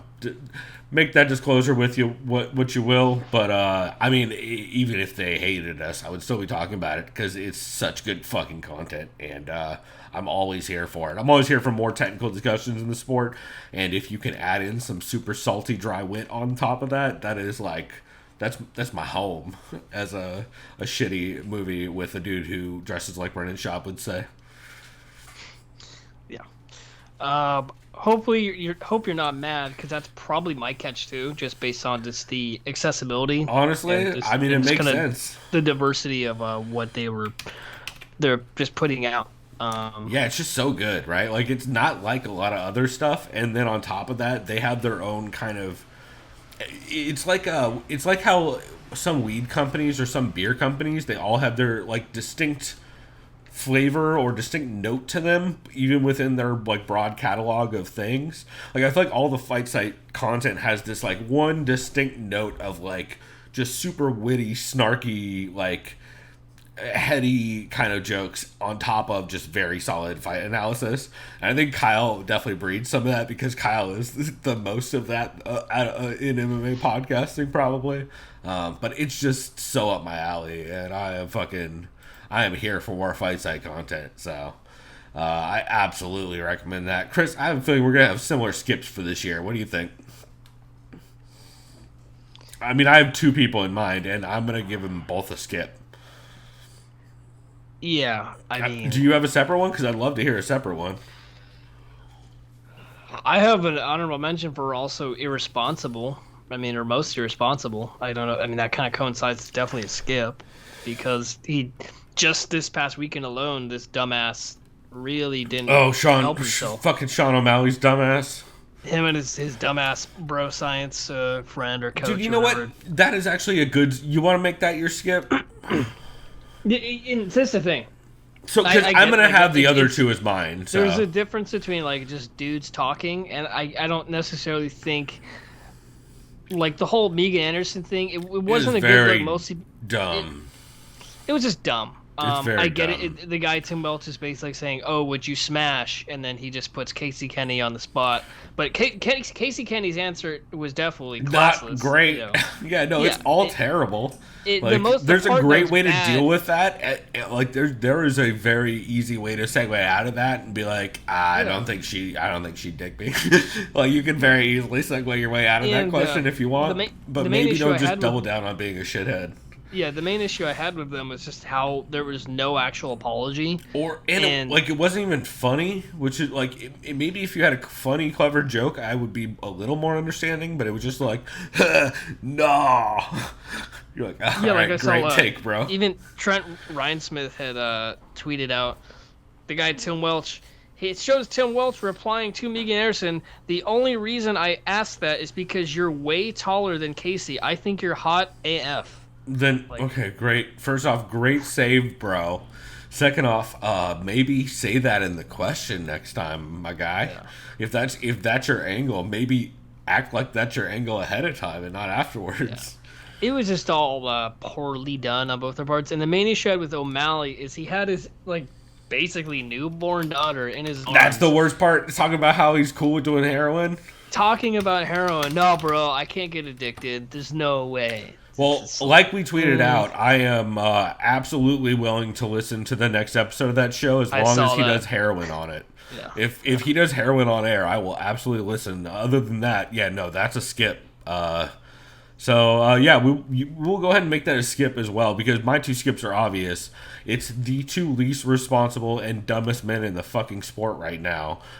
Joe, I don't think I need the vaccine because I work out, Rogan, and Brendan, I love giving people COVID Schaub, are really just the dumbest motherfuckers around. I would like to go back to the fact that this year, in September, Brendan Schaub called Dana White the Rosa Parks of MMA. You guys remember that? I wish you didn't remind me. It's the dumbest thing I've ever heard. So it's all upsetting. And I remember I forgot to send you. I don't know if I still have a picture. Someone tweeted it out. It was whatever the fuck Brendan Shaw was wearing, and it eerily looks like something Steven Seagal would wear. I don't think it. I mean, I that still doesn't have it. surprise me. I think we talked about that actually on the. I think I might have had to chop that down out of this episode. All right. Well, lastly, why don't we wrap up quickly with this MMA podcast you can't miss in 2020? Chris, do you have one that you recommend people just can't miss? Something they have to see? I probably, from what I enjoyed with the Patreon as well, I'd probably say co-main event, because I had never been a patron until just a couple months ago, and I enjoyed the Power Hour stuff when it was off topic, and I enjoyed the live chat, especially when I'd be on the Patreon app and I get to see all the questions whether they're and everything. Funny or ridiculous or just crazy. Yeah. And I think I asked a question once, they didn't acknowledge it, but I just kind of wanted to see. So yeah, that was enjoyable for me. I'd say that's probably my can't miss. I think that's a great pick. And yeah, man, especially if you end up upping to the $10 tier, which is a bunch more, but they've been doing great on the movie stuff. They've been doing a bunch of combat sports movies. So I think they just did they did something really goofy recently that was really funny. So yeah, they've been killing it. My can't miss for 2020, I've talked about it over and over again throughout this thing, and I'm going to keep saying it, writing and fighting. I absolutely think people need to watch Writing and Fighting and what Nancy Kidder and Tanisha Singleton do going forward. It's my favorite shit. It's that new shit, and I am here for it. I just love what they're doing. I love the people they're bringing in to have the discussions. I love the discussions they're having. And I can't name another thing like it around, so... That is absolutely my MMA podcast you can't miss in 2020, Writing and Fighting. And it's assumed that a lot of these are the things to keep an eye out on in 2021. So, much love to those guys, and it's been a fun wrap to our award show. Glad we were able to wrap a little bit more sober than we were towards the end of that last chunk.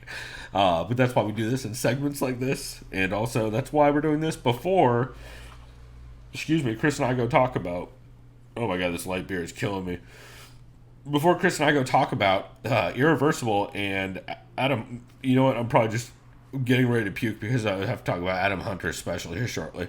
So get ready for that. That's going to be a blast. It's not going to be a long one. We're just going to basically talk about Chris's thoughts on Irreversible and how he got through it.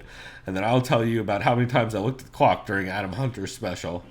So enjoy that. That'll actually be live on YouTube. It'll probably be exclusive to YouTube. So check out our YouTube channel for that. And until then, we will be back, I believe, this weekend. Right, Chris? Yep. Alistair Overeem this weekend? Is that right? Who is? I think that's right. Here. Let me do that live right now while we talk about this. Yep. Up next is Overeem vs. Volkov, which is on the 6th, so day before the Super Bowl. Oh, shit. Frankie Edgar, Corey Sandhagen, Marion Renaud, Macy Chasson, Manel Cape, Alejandro Pantoja, Cody Staman, Andrew Ewell, Carlos Diego Ferreira, Benil Dariush. Holy shit, this card. Yeah. Dude, this is solid as hell. Michael Johnson versus Clay Guida? Hell yeah. Well, hopefully these fights still happen. We'll see how many people get COVID. Also, sorry to Nico Montano, who still isn't fighting. God damn it.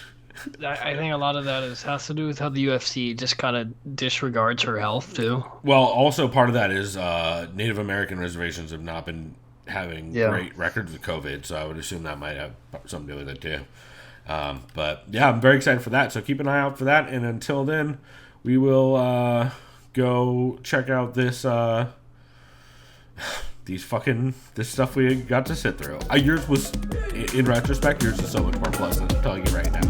Oh no, I believe you. Yeah, so we will talk about that. And until then, everybody, fuck Nazis.